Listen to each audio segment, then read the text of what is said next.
Hello everyone, I know you watched this video to accompany you to sleep.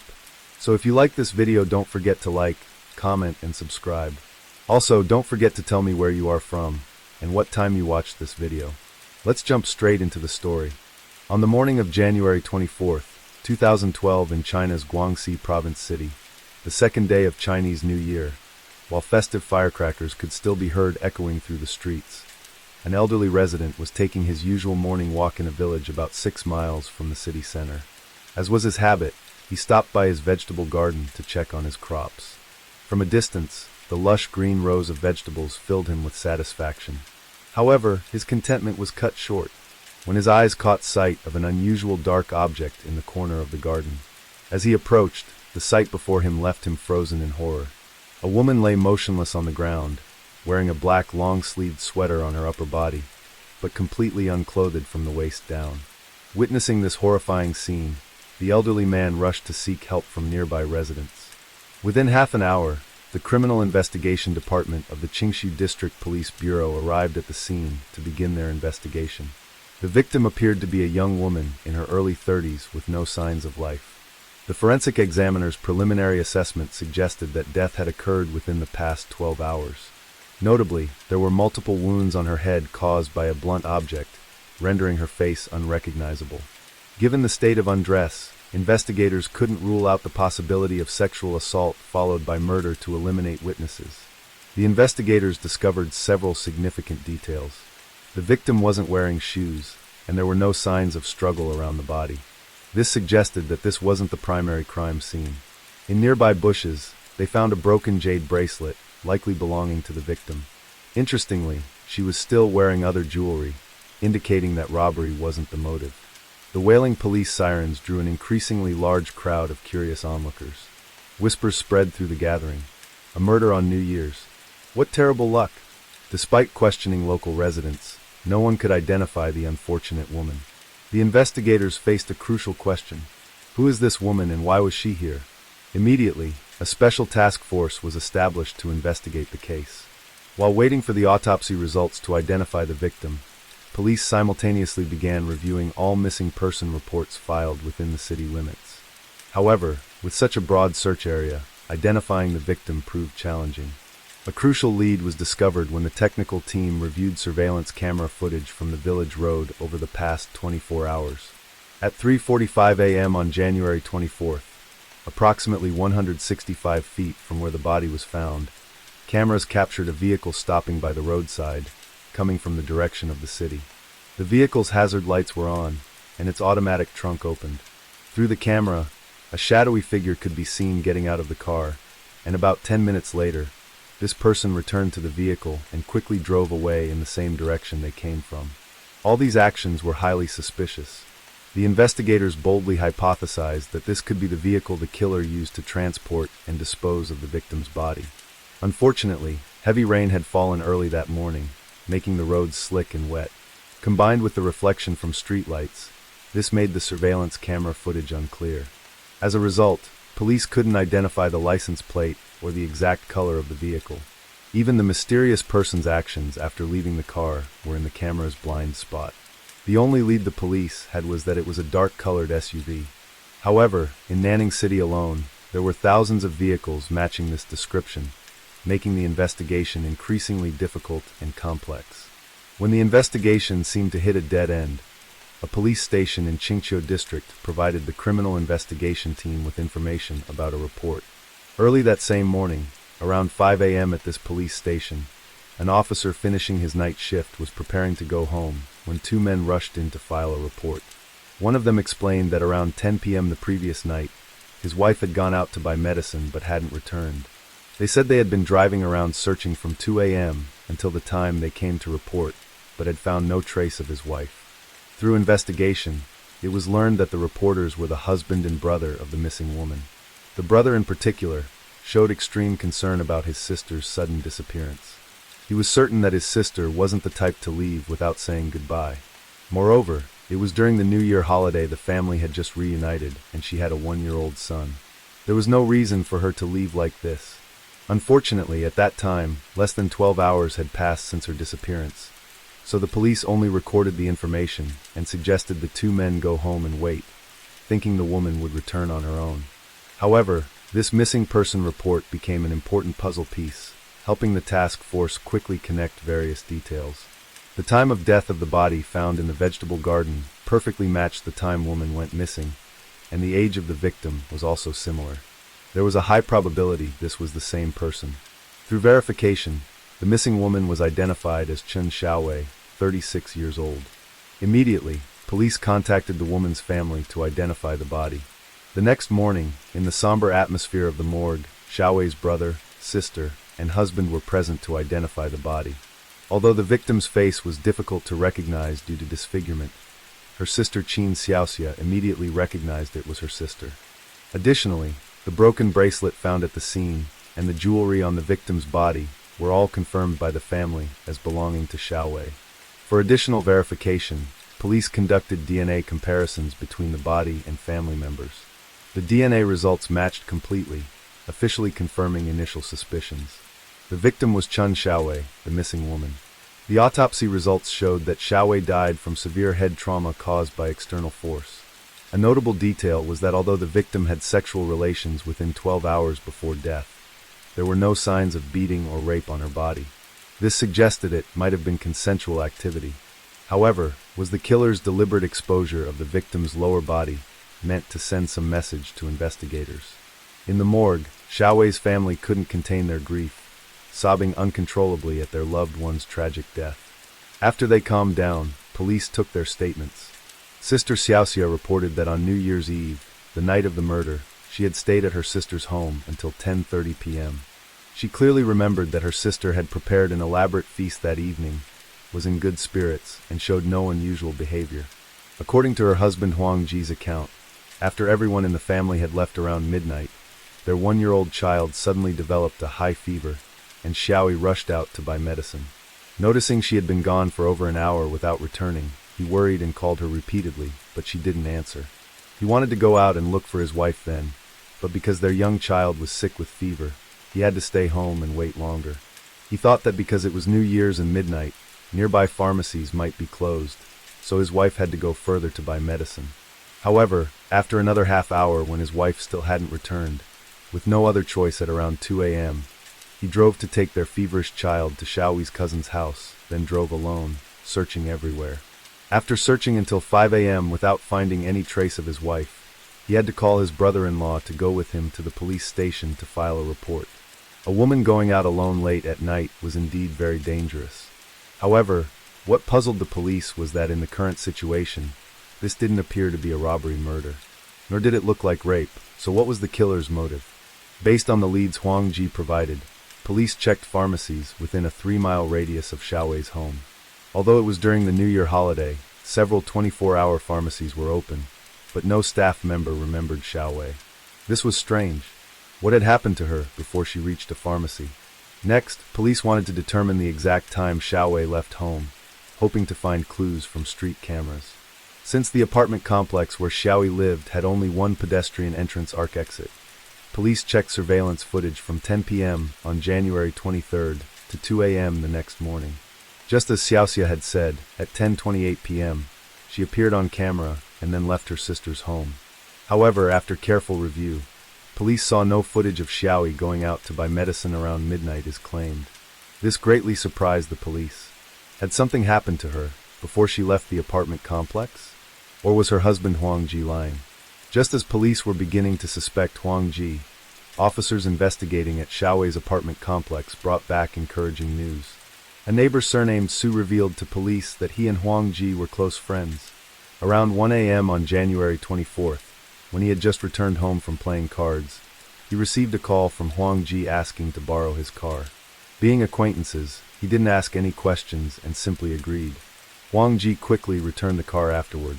Besides this, the neighbor claimed he noticed nothing else unusual. However, with their professional instincts, police immediately realized that neighbor Su's car was a black SUV, very similar in appearance to the vehicle seen at the crime scene. They immediately reviewed surveillance footage again and discovered an important detail. At 1:20 a.m., this car returned to the apartment complex, then left again at 2:55 a.m. The driver was very likely Huang Ji, who had borrowed the neighbor's car. These clues made Huang Ji the prime suspect. Police immediately went to his apartment complex, contacted neighbor Su to inspect the car. When they opened the trunk, they found it unusually clean, as if it had been thoroughly wiped down. Therefore, police used technical forensic methods to conduct a careful inspection. Finally, their efforts were rewarded.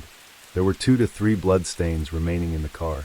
Although these blood stains were very small in area, technical experts were still able to collect samples for testing. One day later, DNA test results showed these blood stains belonged to the victim Xiao Wei. At this point, Huang Ji officially became the prime suspect in the case.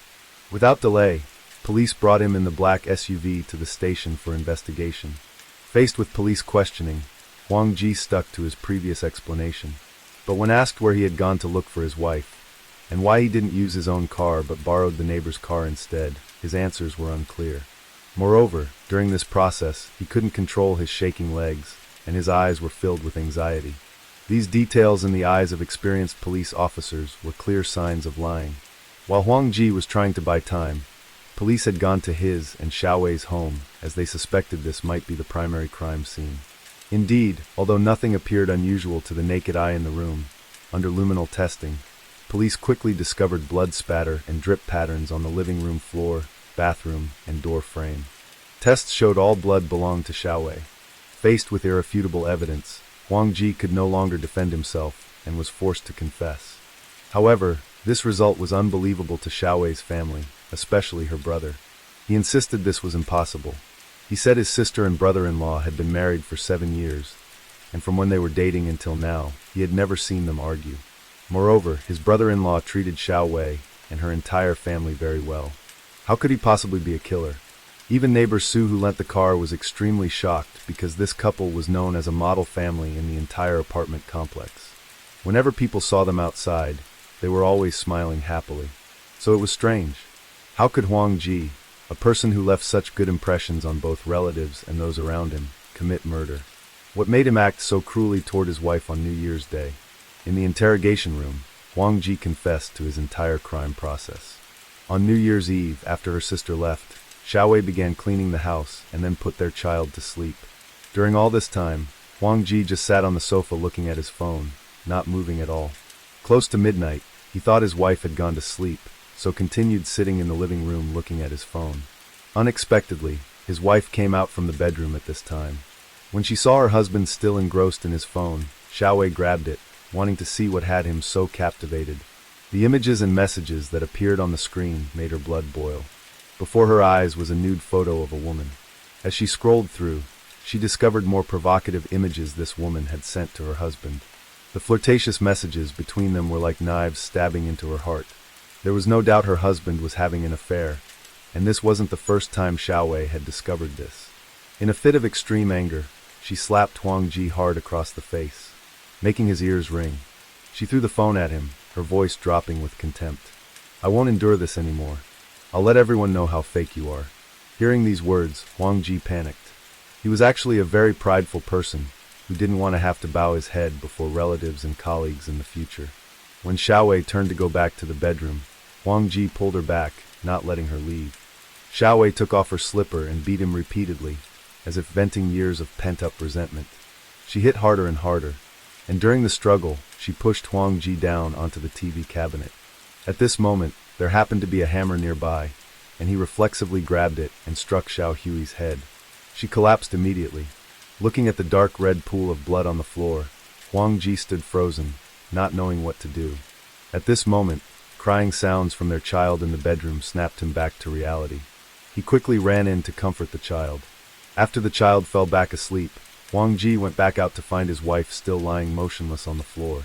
He bent down and moved his hand near her nose, only to discover she was no longer breathing. At this point, he realized things could not be undone. His mind raced with thoughts about his wife being gone, that he might be arrested, and then who would take care of their son. He started taking deep breaths repeatedly to calm himself down. Finally, he chose the most irrational path, to dispose of his wife's body by dumping it as far away as possible. Not only that, but he wanted to erase all traces connecting to himself, creating a false crime scene to make people think Xiao Wei had been brutally murdered by someone else.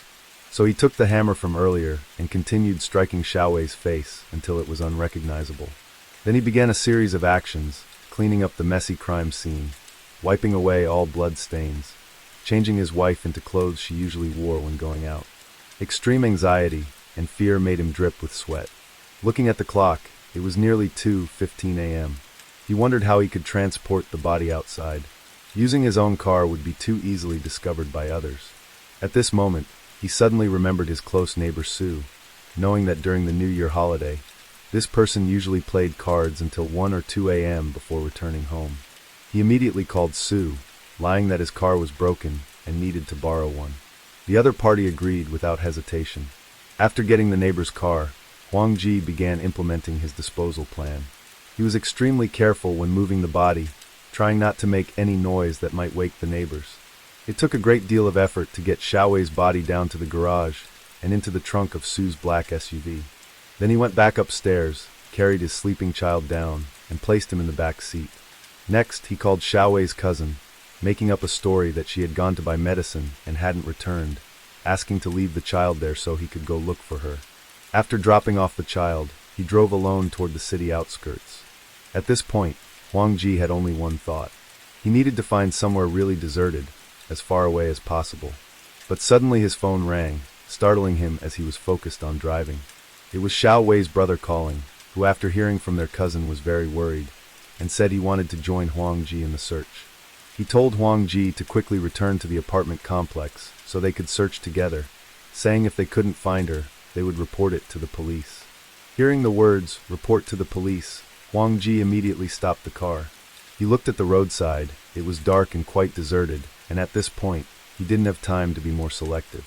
He quickly dragged the body onto a small path and removed Xiaowei's pants.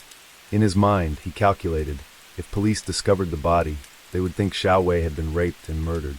But his supposedly perfect actions to create a false crime scene, to deceive the police, were easily detected and investigated using modern technical methods. In reality, some things can never be hidden, just like a broken love. How tragic for Xiaowei, who despite enduring so much, could never have imagined her life would end so tragically.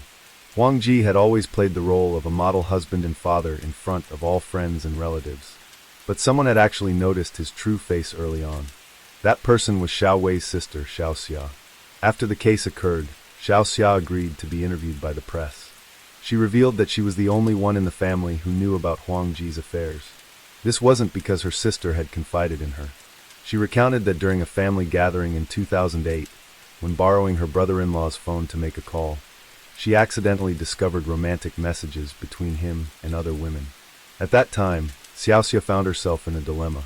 She didn't want her sister's marriage to fall apart, but she also understood Xiaoyi's personality too well. If she exposed Huang Ji's true face, her sister would certainly feel deeply humiliated. Xiaoyi was inherently a strong woman. She worked hard and had been promoted to a management position in her company. With family, she only shared happy things, never mentioning sad matters. She cared greatly about others. Having a perfect family and successful career was her greatest pride. Wanting to save face for her sister, Xiaoxia had to bury this secret in her heart. In the following years, she often tried to indirectly ask about her sister's marriage. Xiaoyi always insisted everything was fine with no problems. But thinking back now, there seemed to have been several times when her sister wanted to confide something, but then held back. After the tragedy occurred, Xiaoxia was filled with regret. She felt she should have told her sister as soon as she discovered Huang Ji's first affair, so her sister could have stayed away from that terrible man. Perhaps she wouldn't have lost her life over this. Xiaoyi's brother also expressed his remorse at not realizing how broken his sister's marriage had become. If he had cared for and worried about his sister more, perhaps things would have turned out differently. But all these regrets now came too late. The tragedy had occurred and couldn't be changed. Throughout the interrogation process, Huang Ji consistently maintained that he killed his wife during a struggle, that this was a crime of passion committed in anger. This type of crime differs from premeditated murder. In many countries around the world, when determined to be a crime of passion, it would be considered for a reduced sentence. However, in China, this distinction is not yet legally recognized. In 2013, the Nanning Intermediate People's Court in Guangxi Province delivered its verdict. Wang Ji was found guilty of intentional homicide and sentenced to death with a 2-year reprieve. Faced with this sentence, Wang Ji did not appeal. Perhaps deep down, he understood that the remorse and guilt over his wife's death could never be compensated for. He could only use his remaining life to pay for his crime. Chen Xiaowei's tragedy leaves behind painful lessons about marriage and love. In today's world, women need the courage to face the truth, no matter how painful. Rather than choosing endurance and concealment to save face, they should stand up strongly to protect themselves. Because an unhappy marriage is more painful than being alone, and silence can sometimes lead to unforeseeable consequences. Now, how will their young child face life? How can they accept the truth that their father took their mother's life on what should have been a joyous New Year's Eve? These are questions no one can answer, and they will also be the torment that follows Huang Ji throughout his remaining years in prison. Story 2. The incident occurred around 3 p.m. on September 12, 2009. The police received a call from a man who was the manager of convenience store number 71 on Yukio Street, Sham Shui Fi, Hong Kong. The man reported that a female employee named Yang Shu, who was scheduled to start her shift at 2:40 p.m., had failed to show up without any explanation and could not be reached. The manager explained that, although it had not been a long time since her absence, Yang had been working at the store for a while and had never missed work without notifying someone. What worried him the most was that around the time Yang was supposed to start her shift at 2:40 p.m., regular customer arrived at the store in a panic, asking if she was at work. When the manager informed the customer that Yang had not arrived, the customer became very serious and insisted that something might have happened and the police needed to be notified immediately. When the manager asked the customer to elaborate, the customer seemed hesitant and uncomfortable recounting the situation. The customer explained that the day before, on the afternoon of September 11th, he had arranged to meet Yang. During their time together, they went to Yang's residence, had sexual relations, and later went out for dinner. During dinner, Yang received a phone call from her boyfriend, who had discovered her affair with the customer. Her boyfriend was furious and demanded that she return home immediately. The manager said the customer had told him that Yang's boyfriend had a volatile temper and often became angry. Given the gravity of the situation, the customer was concerned that Yang's boyfriend might lose control and harm her. The customer had even advised Yang not to go home, but she ignored his advice and insisted on returning. By the next day, no one could reach Yang by phone. The customer, worried, went to her residence to check on her, but received no response after knocking for a long time. He then went to the convenience store to find her, only to discover she had not shown up for work. The store manager said that after hearing the customer's story, he felt the situation was very serious. He was also aware of the boyfriend's temper and knew that he cared deeply for Yang, often waiting for her outside the store after her shifts and bringing her meals. Therefore, the store manager decided to contact the police for assistance. After receiving the report, the police dispatched 2 officers to Yang's residence, an apartment located on the 5th floor of the Wehang building at 27A, 27F, Hinghua Street. When the 2 uniformed officers arrived at the reported address, they identified themselves and knocked on the door. However, despite knocking for a long time, there was no response.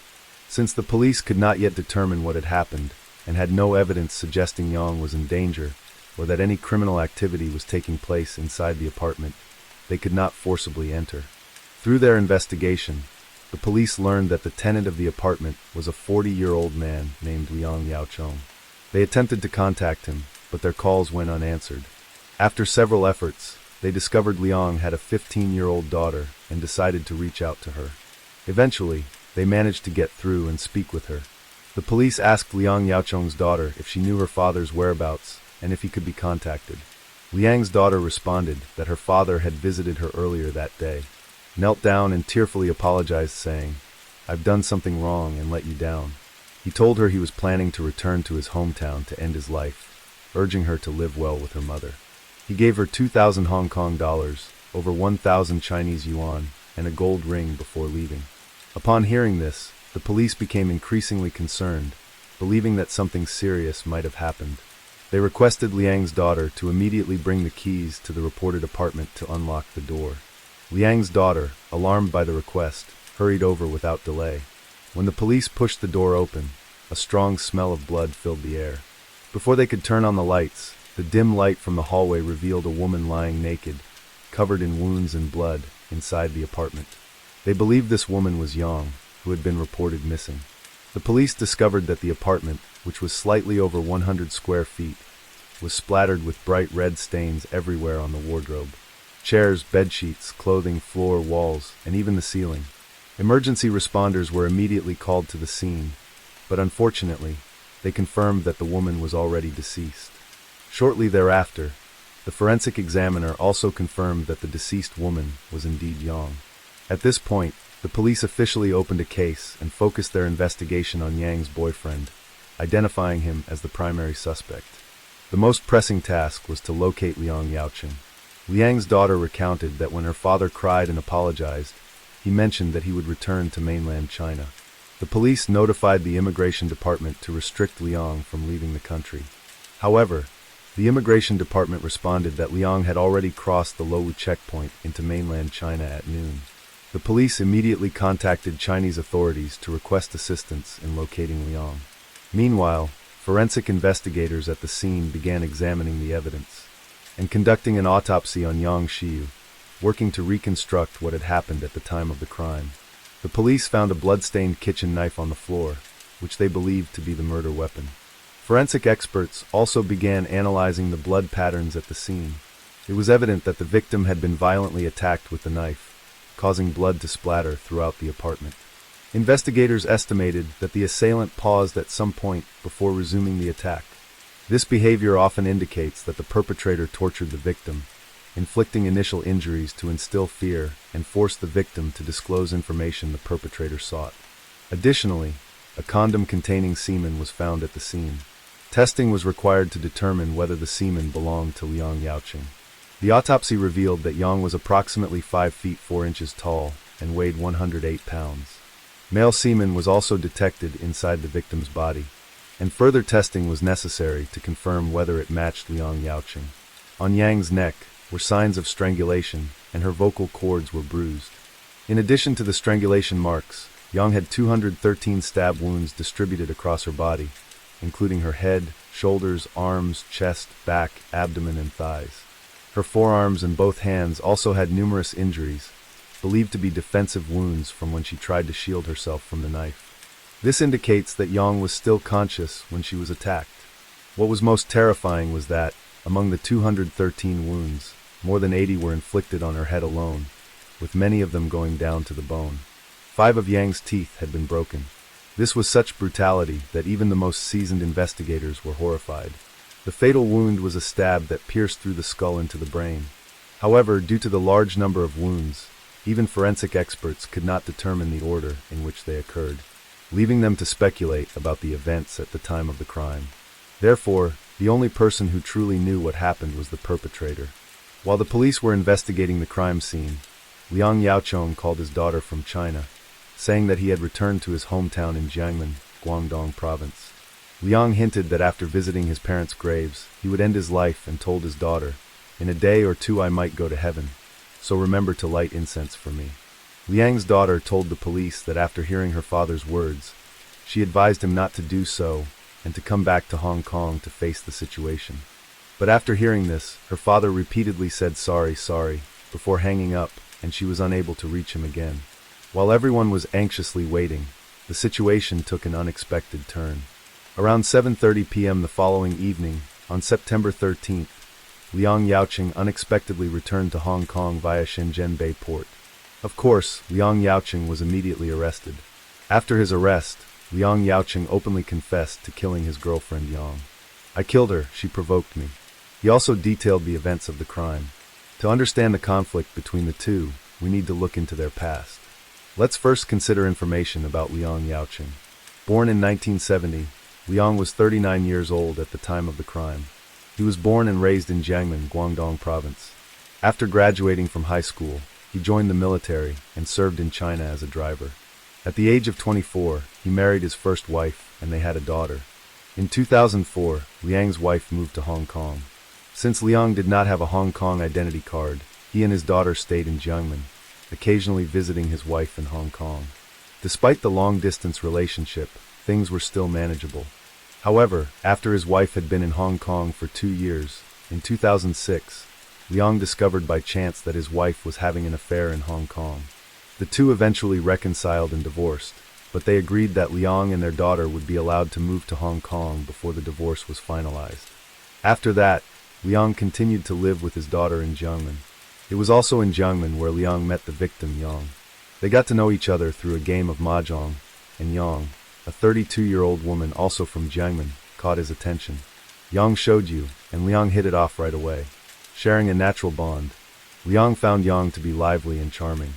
However, at the time, Liang didn't think much of it, as he soon learned that Yang was married and had a daughter. Yang even introduced her husband, who lived in Hong Kong, to Liang. As their interactions deepened, Liang discovered that he and Yang had a lot in common. They were both from Jiangmen, both had spouses living in Hong Kong, and both had a daughter.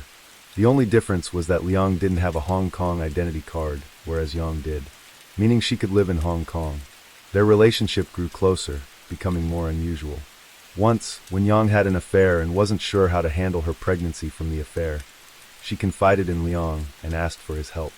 Liang accompanied her to Shenzhen, where she had an abortion. After that event, their relationship became even more secretive, and they eventually started an intimate relationship and officially became a couple.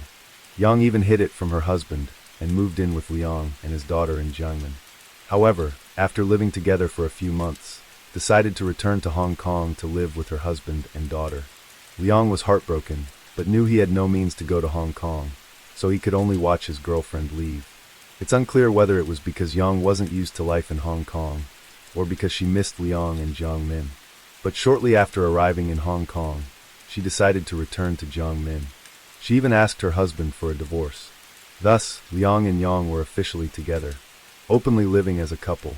They made a promise that when Liang finally received his Hong Kong identity card, he would divorce his wife. On Liang's 40th birthday, February 1st, 2010, the two of them planned to officially marry in Hong Kong and begin a new life there, starting a new chapter in their lives.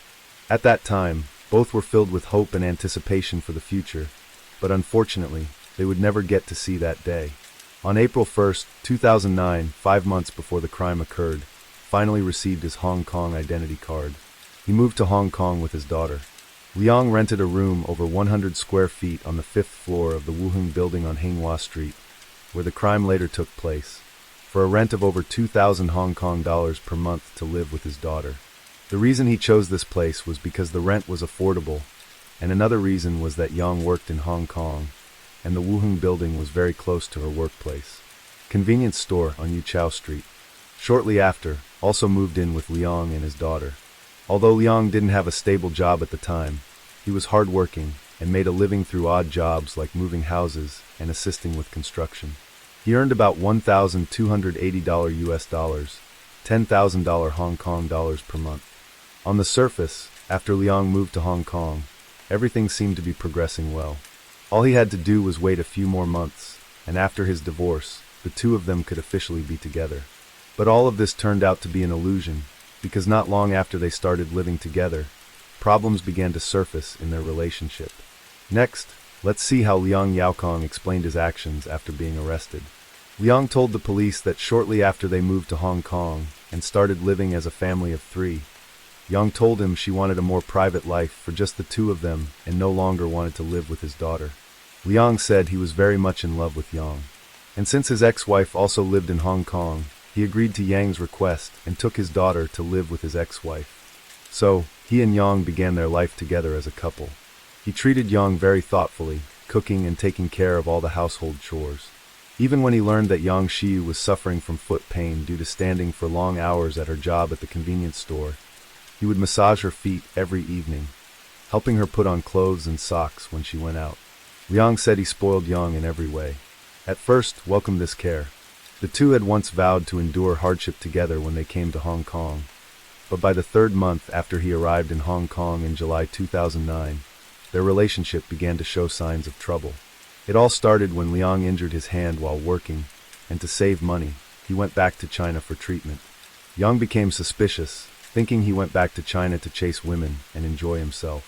Liang stated that Yang even threatened him. "You can go find girls in China, but I can find men here." Liang told the police that he clearly remembered on July 20th. When he returned to Hong Kong from China, He opened the door to their home and found Yang naked on the bed, happily talking on the phone with someone. Liang asked her who she was talking to, but she ignored him. A few days later, on July 24th, Liang found a used condom in the toilet.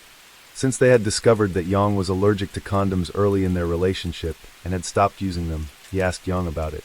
She claimed it was just because the toilet was clogged. She even challenged him. "Did you see any man come here with your own eyes?"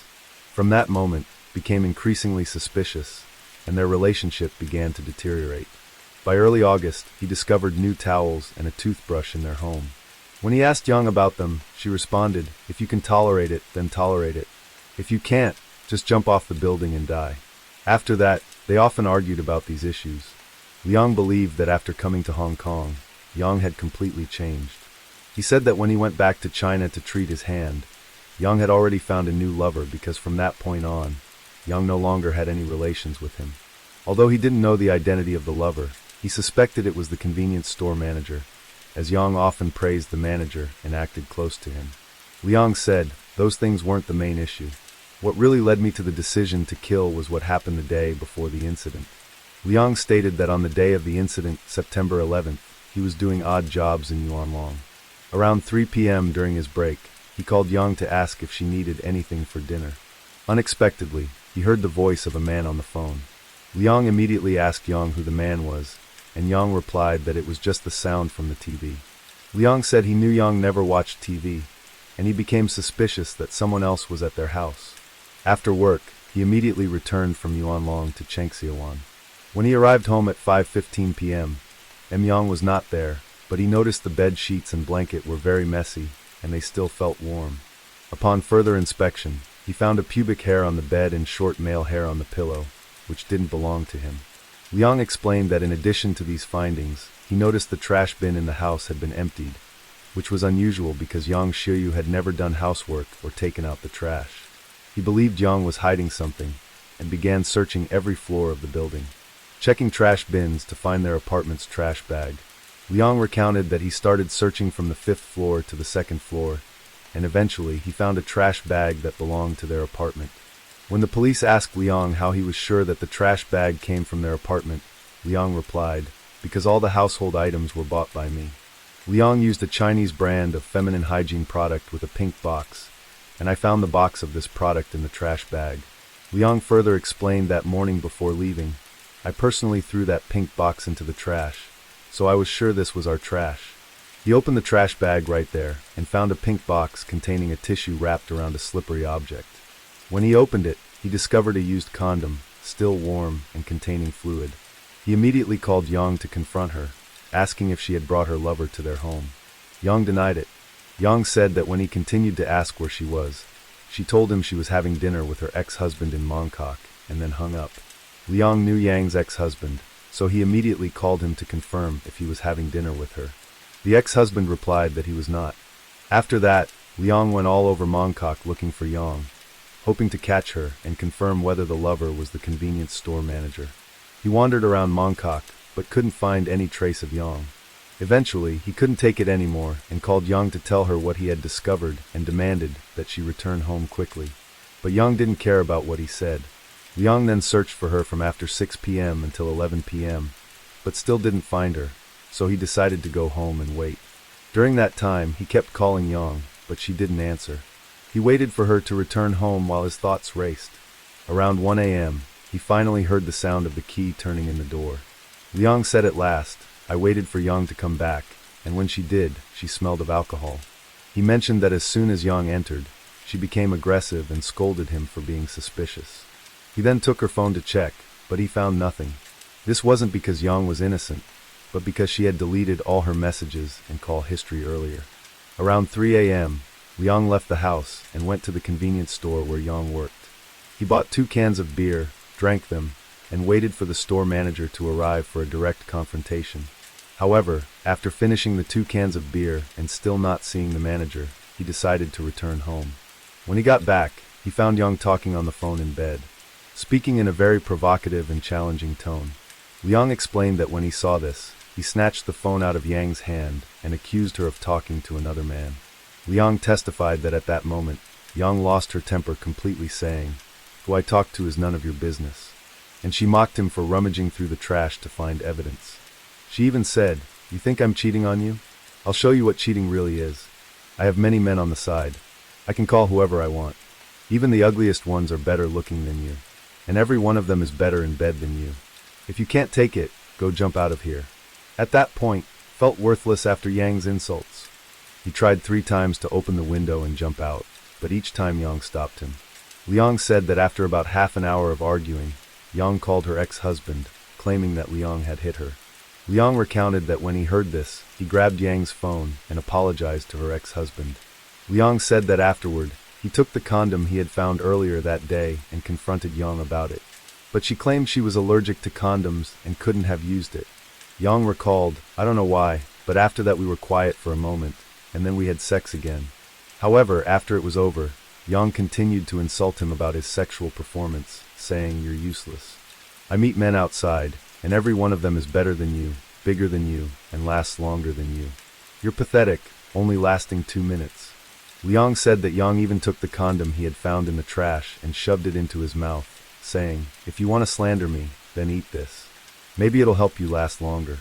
Among all the men, you're the useless one. Can't even make money, and your manhood is nothing." Hearing these words, Liang said he couldn't control himself anymore. First, he slapped Yang twice. Then he forcefully squeezed her neck for 10 seconds. Liang explained that after he released her, Yang didn't stop but continued to taunt him, saying, "If you had that kind of strength earlier, I wouldn't have needed to cheat." Liang said that at that moment, he didn't want to argue anymore, but Yang kept going. "Your ex-wife cheated on you too. Who do you think you are? Your daughter was also born because your wife cheated." Liang recounted that hearing this made him furious, and he grabbed a knife, pointing it at Yang, warning her to stop talking. But instead of stopping, Yang continued to provoke him, saying, "Do you have the guts to stab me?" Liang explained that at that point, he lost control, and he slashed Yang twice across the face with the knife. However, he quickly regretted it and apologized to her, helping her stop the bleeding. He offered to take her to the hospital, but Yang replied, "Who would want me like this now? I'm only worried about my daughter. Just go ahead and kill me. I didn't expect to die at 35 at your hands." Liang said that hearing these words, for some reason, he raised the knife again and kept slashing at Yang. He couldn't remember how long he continued, but during that time, he considered opening the window or going to the rooftop to jump. Yet he didn't want to die without knowing the truth about Yang's affair. He wanted to take the condom to get it tested to see if it belonged to the convenience store manager, but he wasn't sure how to go about it.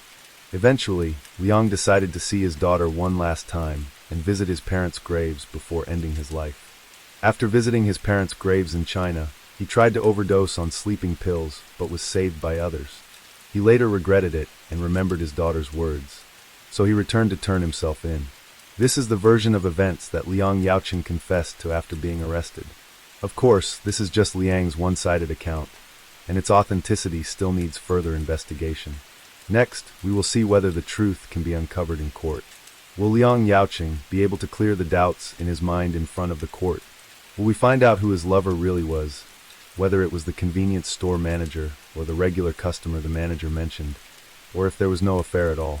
1 year after the case, on October 11, 2010, this sensational case was officially brought to trial at the Supreme Court. Liang Yaoqing was charged with murder, but he denied intentional homicide and admitted to manslaughter. Liang's defense attorney argued that at the time of the incident, Liang had lost emotional control and acted out of provocation by the victim. However, the prosecution questioned the credibility of Liang's testimony. For example, Liang had claimed that he hadn't had sex with Yang Shiyu for several months. But just before the incident, they suddenly had sex. In fact, the semen found in Yang's body was confirmed to be Liang's. The sudden intimacy after months of no sexual contact before the incident seemed illogical. Liang explained that he didn't understand why, but at that moment, Yang appeared very eager, which led to them having sex. Yang's ex-husband, Lu Jie, first shared how he met his ex-wife. He explained that they had known each other since childhood while studying in Jiangmen, describing Yang as having a great personality, cheerful, and hardworking.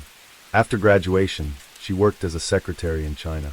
The two fell in love, got married, and he arranged for her to move to Hong Kong. Although Yang had a Hong Kong ID card, she did not live there. Later, a relative in China informed him that they had seen Yang with another man, which he confronted her about, but she denied it. Ultimately, the two divorced. But Lu Jia admitted that he still loved Yang, and they kept in touch. Yang had once confided in him, saying that she wanted to break up with her boyfriend, Liang Yaochong. But Liang kept following her. Yang also mentioned that Liang had a violent temper, and that if she brought up breaking up, he would not let her go. However, Lu Jia acknowledged that Yang had hidden from him the fact that she was living with Liang. He described Yang as stubborn, persistent, and capable of manipulating men. Lu Jia also recalled that around 5 a.m. on the day of the incident, Yang Xiu called him, saying that she had argued with Liang. She expressed wanting to separate from him, but Liang became agitated and threatened to jump out of the window. Afterward, Liang left the house, but then called later, saying he had no money, and wanted to come back to sleep at her place. Lu Jia said that Yang sounded very frightened. The next morning, he tried to call Yang 4 or 5 times, but he could not get in touch with her anymore. The convenience store manager described Yang as a good employee who excelled at customer service. The manager explained that he had offered to give her more responsibilities, including a management and office position, and even promised her the position of store manager if he opened a second location. However, the manager said Yang had never shown much interest in becoming a manager.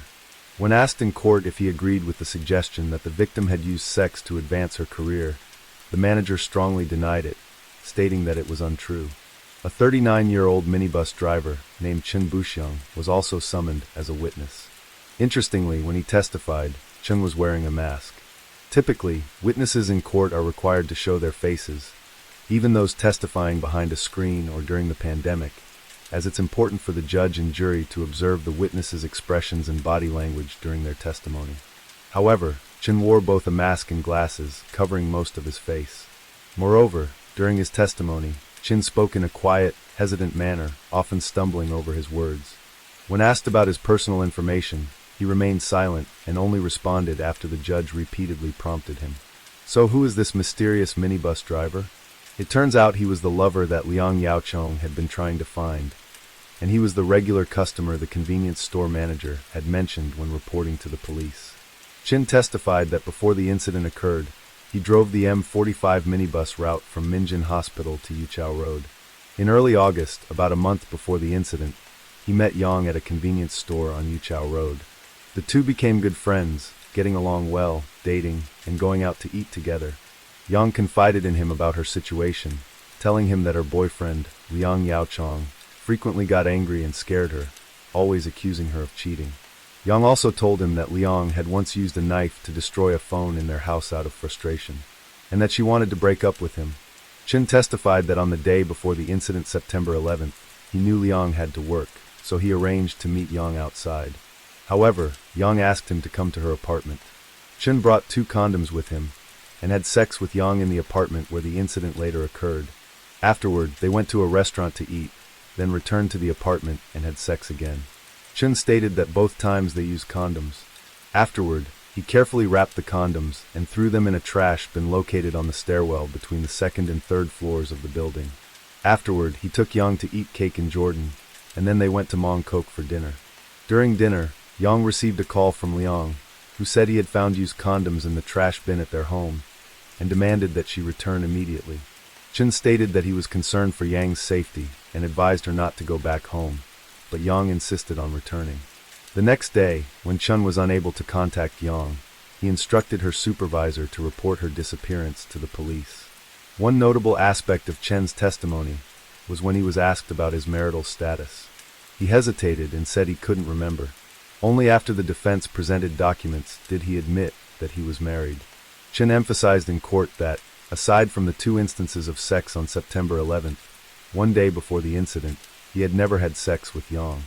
Finally, under cross-examination, and admitted that in order to protect his family and wife, he had tried to minimize his statements about his relationship with the victim.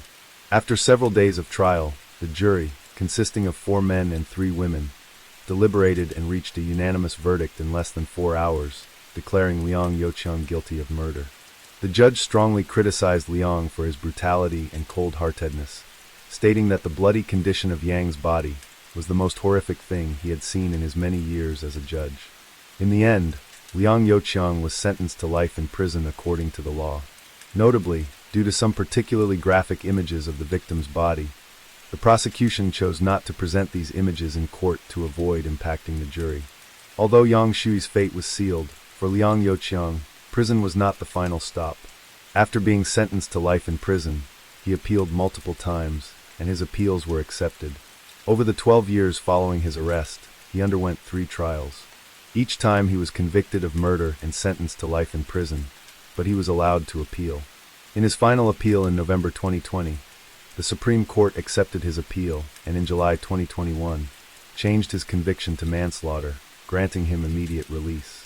In its ruling, the Supreme Court made it clear that if the murder case had to undergo a 4th trial, it would place significant pressure on the defendant, Liang Youqiang. The fact that Liang had already undergone 3 trials was deemed sufficient. Furthermore, it had been 12 years since Liang's arrest.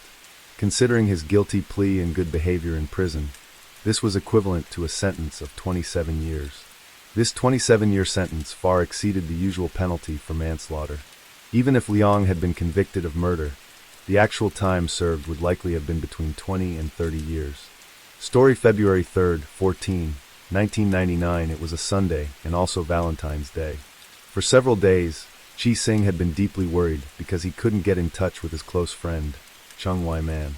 That morning, sensing that something was wrong, Chi decided to call Chung's younger brother and head to Chung's home to check on him. They knocked on the door, but there was no response. At this point, Chung's younger brother recalled that his brother had a good relationship with a neighbor, and they held spare keys for each other. He approached the neighbor to retrieve the key. However, to their surprise, they found that the lock had been changed, leaving them locked out. Growing increasingly uneasy, they decided to stop hesitating and called the police. After receiving the report, the New Territories police station quickly dispatched officers to the scene.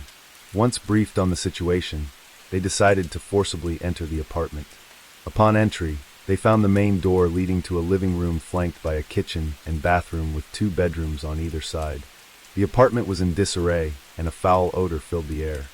Following the source of the smell, the police discovered a large iron chest in one of the bedrooms.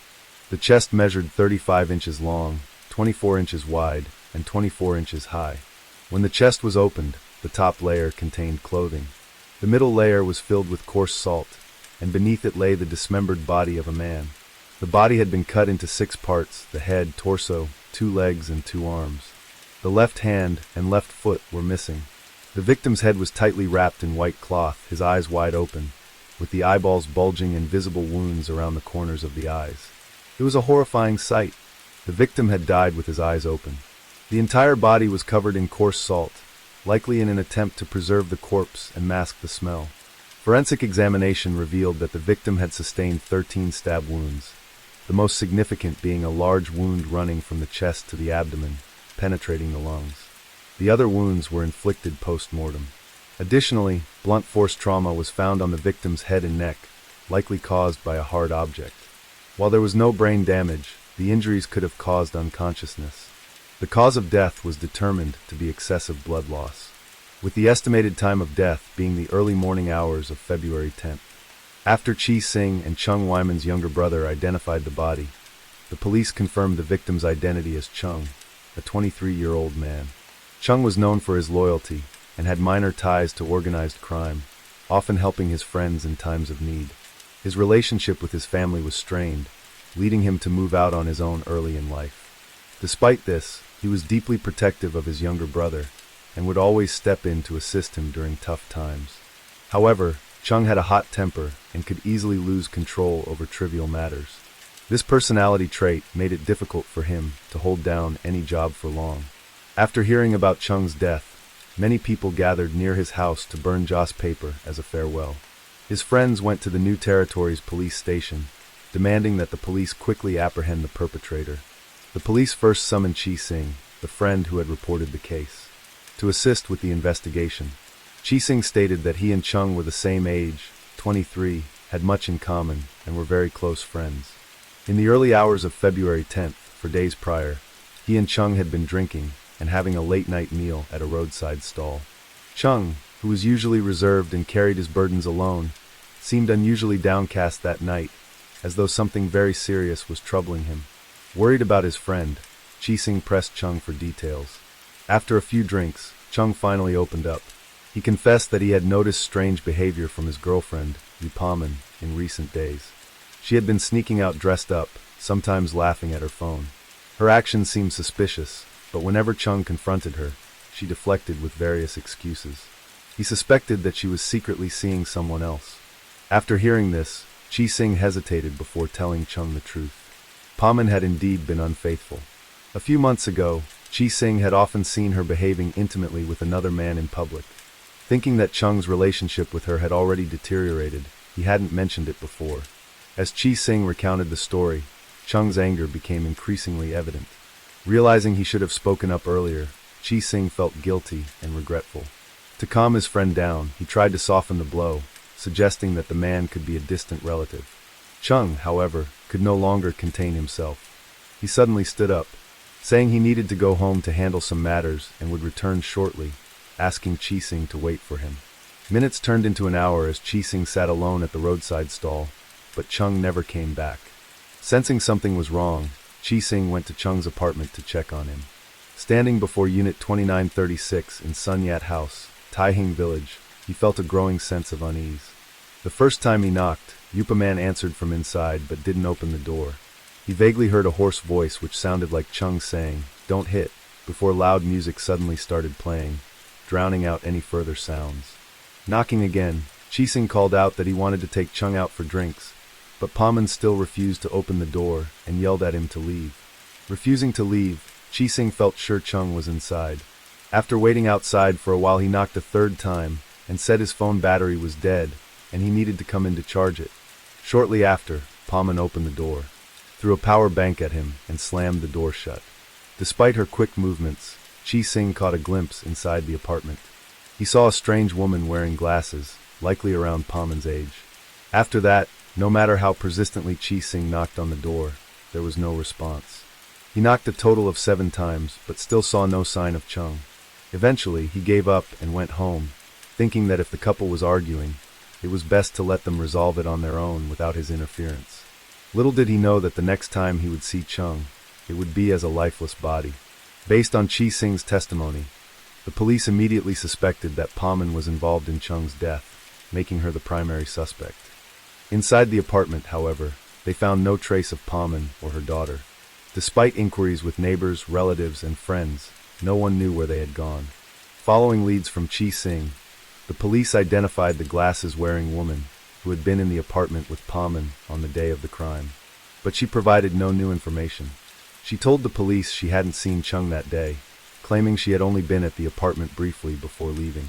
That evening, the police issued a warrant for Paman's arrest and intensified their search for Chung's missing left hand and foot.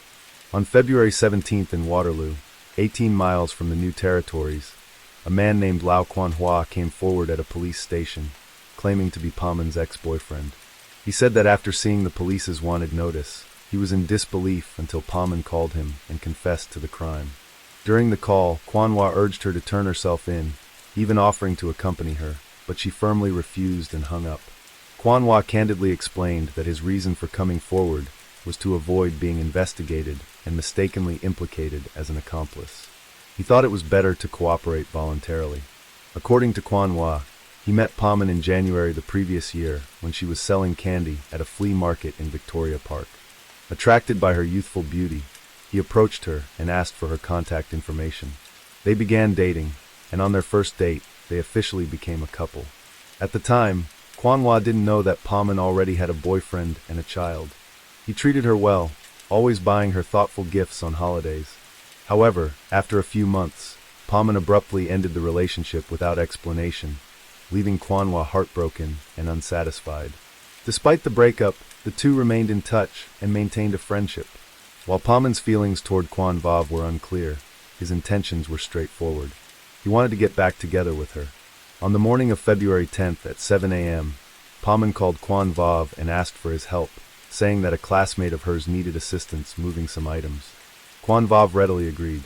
At 9 a.m., as instructed, he arrived punctually at Paman's home near Taihing Village in the New Territories. After waiting a short while, Paman and her classmate brought out a 4-foot wooden ladder and 2 buckets, placing them in the trunk of his car. Paman then asked him to drive to Yuanlong. Upon arrival, the The two unloaded the items and carried them away while Quan Hua waited in the car. 15 minutes later, they returned and told him, "Everything is done." The three of them then went to have lunch at a restaurant. On the way back, Paman mentioned that her classmate had accidentally broken a kitchen knife while cutting chicken at a friend's house. She asked Quan Hua to help her buy a new knife as a replacement and to get a pair of scissors as well.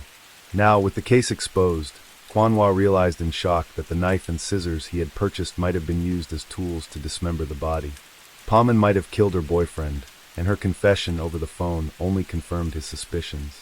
Quan Hua fell into a state of extreme panic. The police immediately devised a plan for Quan Hua to contact Paman, lure her out to meet, and then arrest her. As it turned out, the classmate Quan Hua mentioned was none other than the mysterious woman Chi Sing had seen at the crime scene. This classmate told the police that Paman had asked her for help moving some items that day.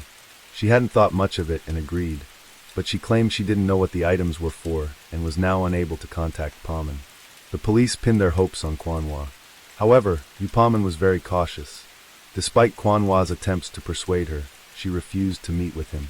Fortunately, she was still willing to stay in touch over the phone. With Quan Hua's cooperation, the police successfully arrested Paman 12 days after the crime on February 22nd at an apartment on Shanghai Street, Longkok. Her 4-year-old daughter was taken into protective custody. After her arrest, Paman did not attempt to hide her actions and provided a full confession of the crime.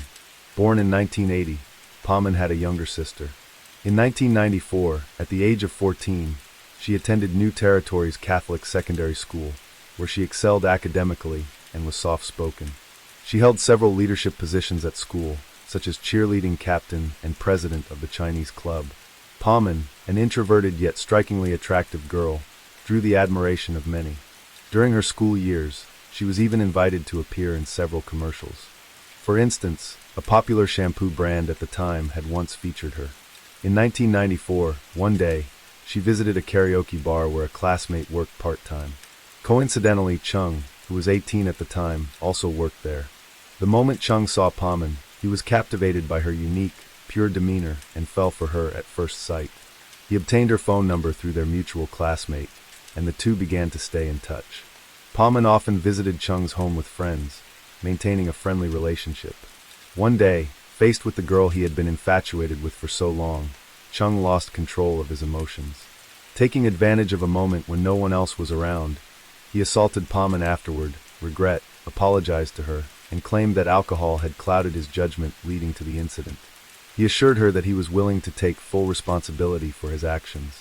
Paman didn't believe Chung's apology, but fearing he might use the incident to threaten her, she pretended nothing had happened and said, "I won't report it to the police." Overjoyed, Chung began treating Paman even better. Touched by his seemingly genuine feelings, Paman gradually developed feelings for him, and the two began a romantic relationship.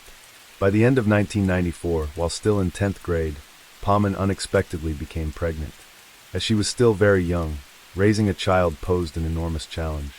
They both knew that if people found out the baby was Chung's, he might face legal consequences.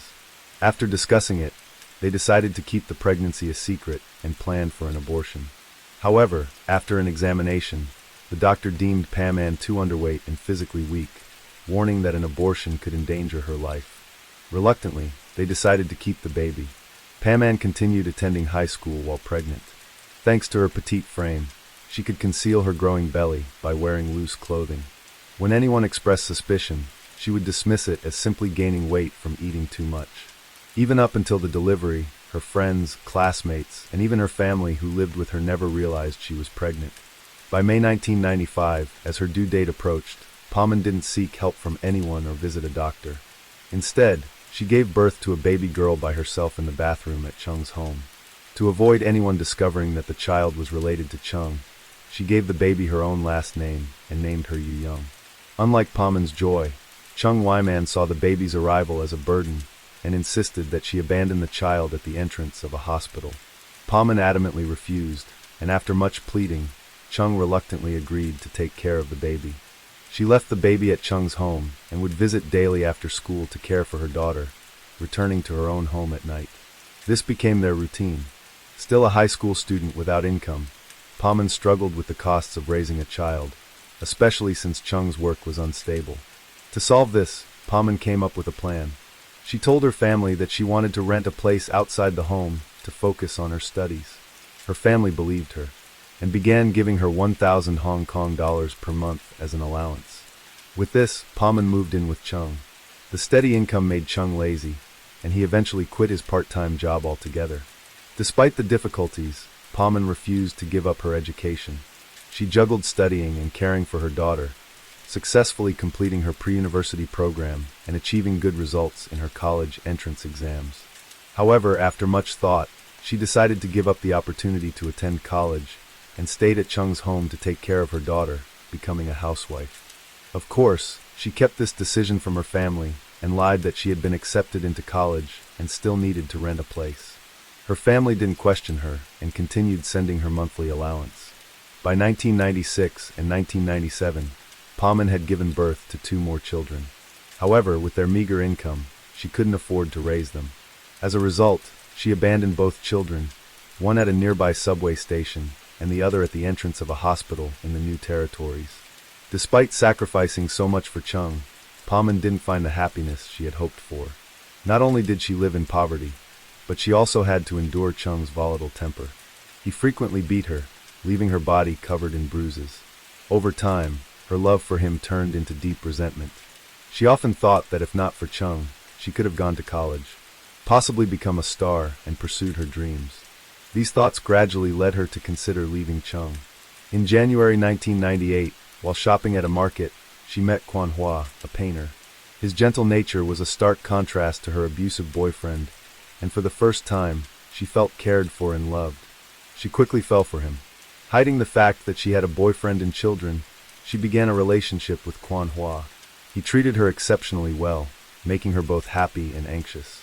She knew that if Chung discovered her affair, he would undoubtedly beat her. Fearing the consequences, she ended the relationship after only a few months. In April that same year, while buying street food with her younger sister, Paman encountered a tall, dark-skinned man who immediately caught her attention. Boldly, she approached him and asked for his contact information. The man turned out to be a firefighter. Captivated by Paman's youthful beauty, he quickly fell for her, unaware of her past. The two soon entered into a romantic relationship.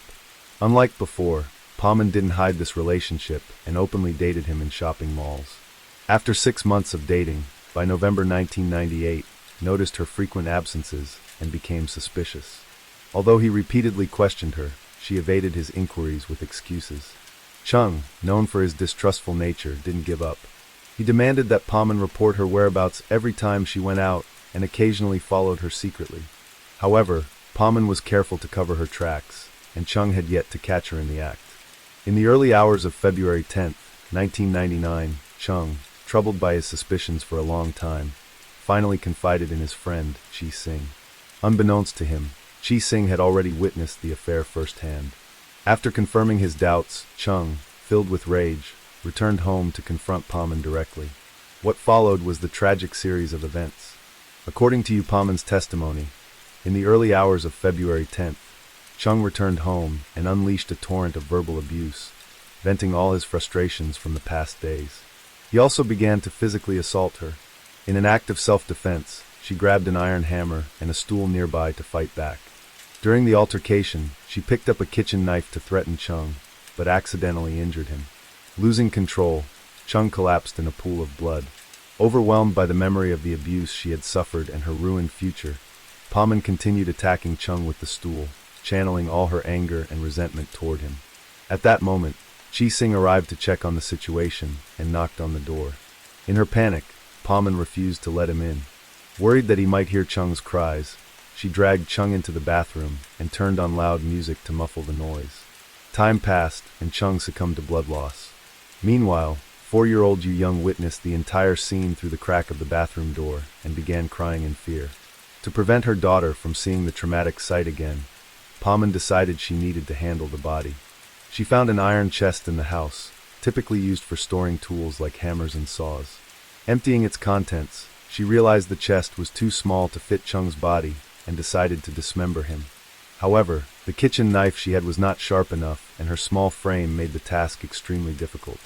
After hours of slow progress, she was exhausted. Covering the body with a cloth, she left it and went to bed.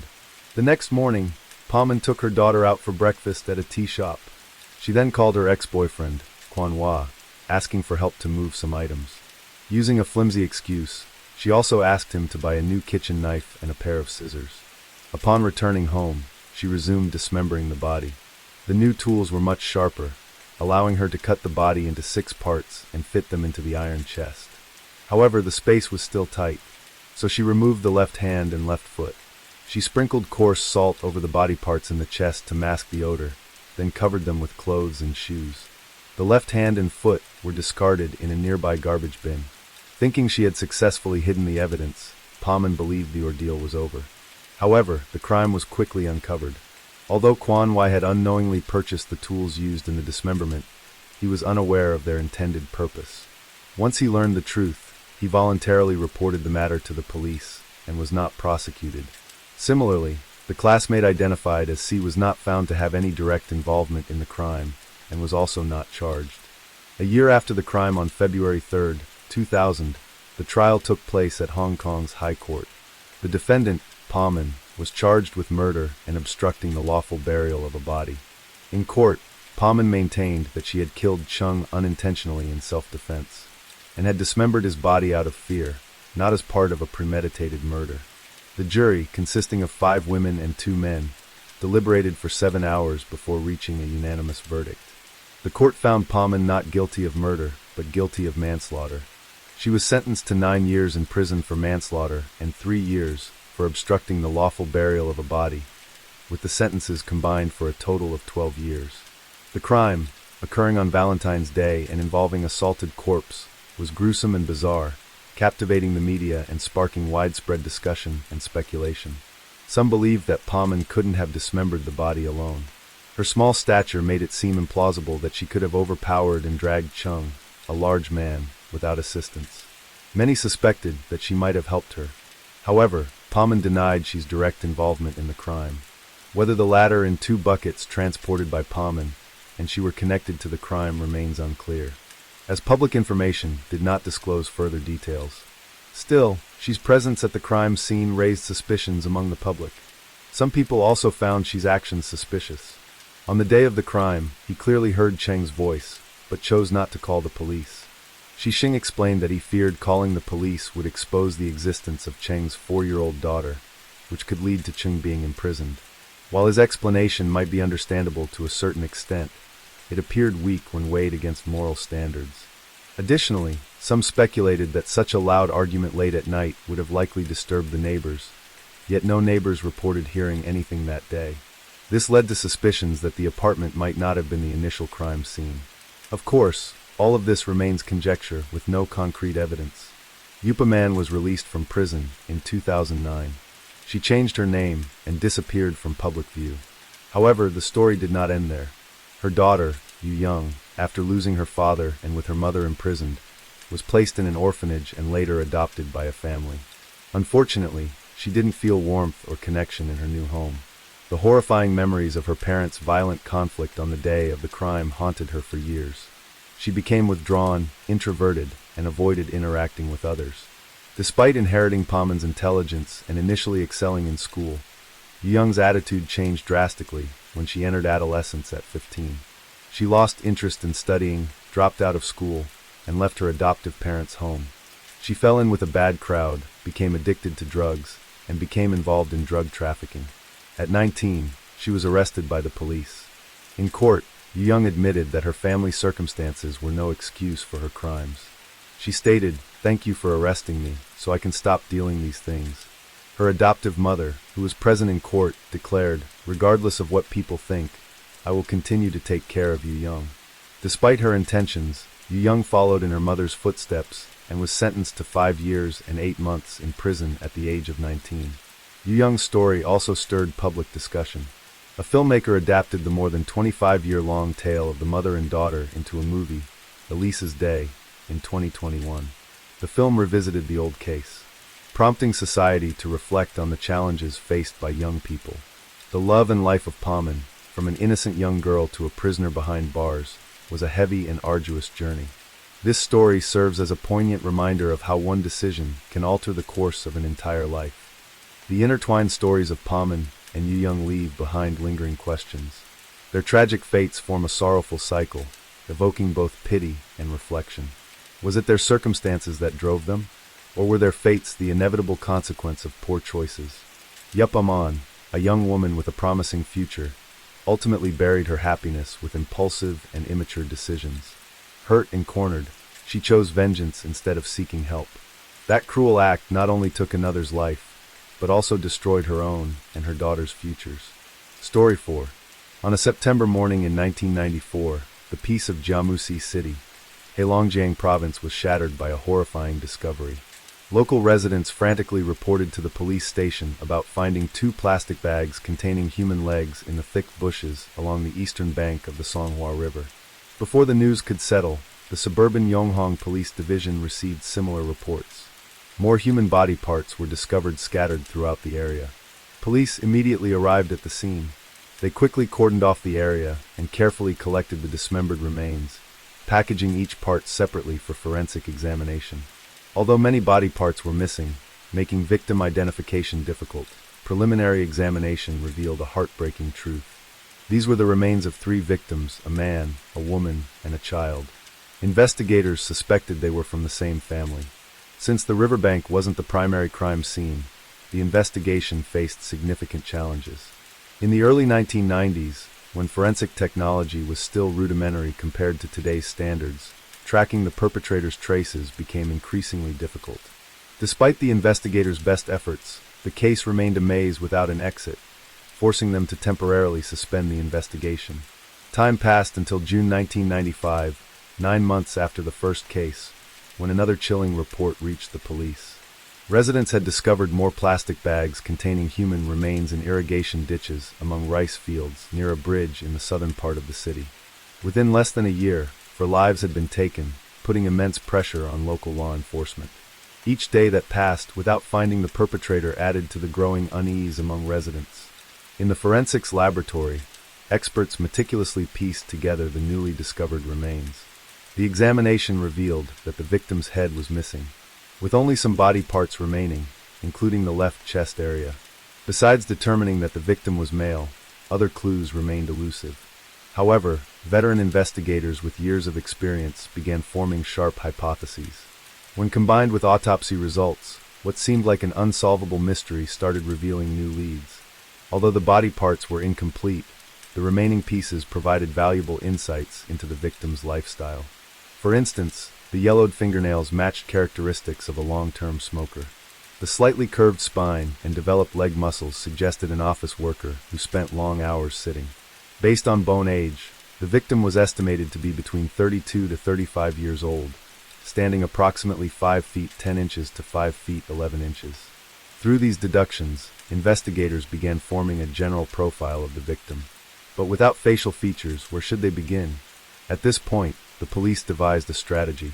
They broadcast an information request on local television during primetime news, running continuously. Male accident victim currently in hospital. Height approximately 5 feet 10 inches, strong build, with a scar on left wrist. Reward offered for information, contact details provided. Unexpectedly, this broadcast would crack open the case. Shortly after airing, an elderly man called the police number. He identified himself as Mr. Dong, and explained that his son, Dong Dak King, hadn't visited him in several days. He had called both his son's home and workplace but couldn't reach him, causing him to fear something had happened. Investigation revealed that Dong Dak King was 33 years old, working as a law enforcement officer in Jiamusi City's judicial system. After his divorce, he lived alone. The last time Mr. Dong saw his son was in late May, when he learned his son had started dating a woman surnamed Run, though he had never met her. Mr. Dong could identify his son through the left wrist scar, a remnant from breaking up a fight when he was cut by a broken bottle. With the information provided, police quickly traced Dak King's residence through household registration records. However, they were met with disappointing news from neighbors. No one had seen Dak King for quite some time. The last sighting was on the evening of June 1st, Children's Day, when he returned home with his girlfriend. Neighbors recalled hearing him call her Sia, remembering her as a strikingly beautiful woman. With Mr. Dong's permission, police broke into the apartment. The scene that greeted them was shocking. The home was not only in disarray, but covered in blood splatters from the living room to the kitchen walls and floors. Small pieces of tissue resembling minced meat were scattered across the floor, creating a horrifying scene. Blood tests confirmed a match with Dong King's blood type. Without doubt, this was the primary crime scene. The urgent task became finding Run Sia, Dak King's girlfriend, who might hold crucial information about the case. However, this wasn't simple. Sia was a common name, and police weren't even sure if it was her real name. Still, they maintained hope when they learned the couple had met through a matchmaking service. Investigators began searching through over 200 marriage introduction centers across the city. In the 1990s, before computers were common, manually searching through tens of thousands of paper files seemed nearly impossible. Yet surprisingly, this old-fashioned method yielded results. They found Dong Dak King and Ren Xia's registration at the Weimei Marriage Introduction Center. Using the information and photos from the registration, police narrowed their search to the Dongfeng district. By coincidence, when police arrived to make inquiries, they met an elderly woman visiting residents in the area. Upon seeing the photo, she exclaimed, "Isn't this the third daughter of old Ma from our village?" Finally, investigators felt they were getting closer to the truth. Could this third daughter be Dong Dak King's girlfriend, Ren Xia? As police had suspected, this was indeed an alias. According to the elderly woman, the woman was Ma Yen Hong, a renowned beauty from their village. With her long black hair and fashionable dress, she attracted much attention, but was also frequently the subject of village gossip. Ma Yen Hong was 28 years old from Huaquan County. Despite having been married to a well-off man and having 2 children, she divorced him, dissatisfied with her life.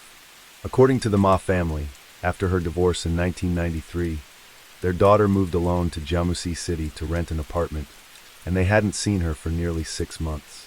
Her former classmates and villagers described Ma Yen Hong as friendly, always quick to smile, though some found this trait rather flirtatious. Whenever she returned to the village, she wore fashionable clothes, leading to speculation about whether she had found success or a wealthy family. Where was Ma Yen Hong now? Police concentrated their efforts in Jiamusi City after learning from Mr. Dong about his son's missing savings book containing 20,000 yuan, approximately $2,500 at the time. Suspecting Ma Yen Hong had stolen it and would try to withdraw the money, police surveilled the entire banking system, placing plainclothes officers at various branches.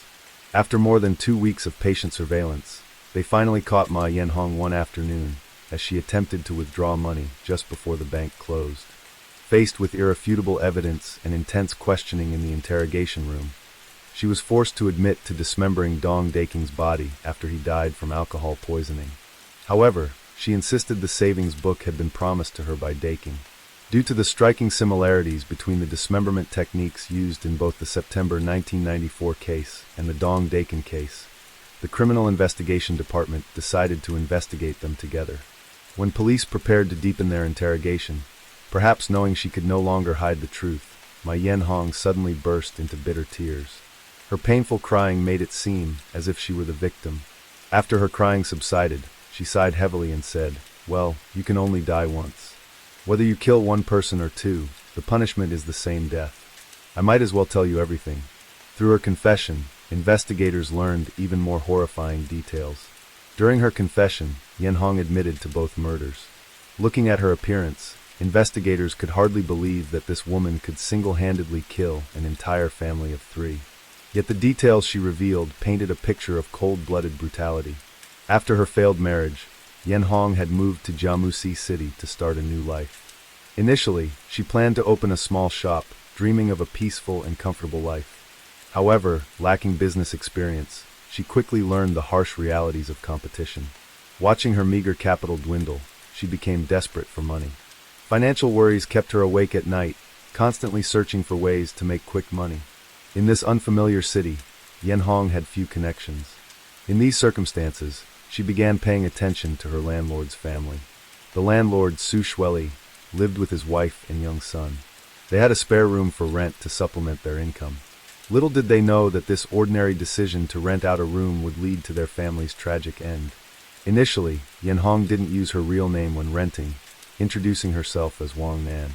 She fabricated a tearful story about how she and her husband had been successful in business until he ran away with a waitress, taking their child and all their assets. Left with no choice, she claimed, she had to work at a small shop to make ends meet. When she heard the Su family had a room for rent, she inquired about it. After hearing Ma Yan-hong's pitiful story, the kind-hearted couple showed deep sympathy. They offered to rent her the room for just 50 yuan per month, half the usual 100 yuan rate. In the beginning, the relationship between landlord and tenant seemed harmonious. One evening, Yan-hong approached Su Shuaili with a worried expression. "Mr. Su, I'm so embarrassed. The shop owner hasn't returned from purchasing inventory, and I haven't received my salary. I'm afraid I can't pay this month's rent on time. I don't even have money for food now." As she spoke, she let a few tears fall, appearing utterly pitiable. Su Shuaili quickly consoled her, and gave her 200 yuan for immediate expenses. To Yan-hong, 200 yuan was insignificant. However, she pretended to be extremely grateful, repeatedly expressing thanks. While Shuaili was taking out the money, Yan-hong's eyes fixed on the stack of crisp 100 yuan bills in his wallet.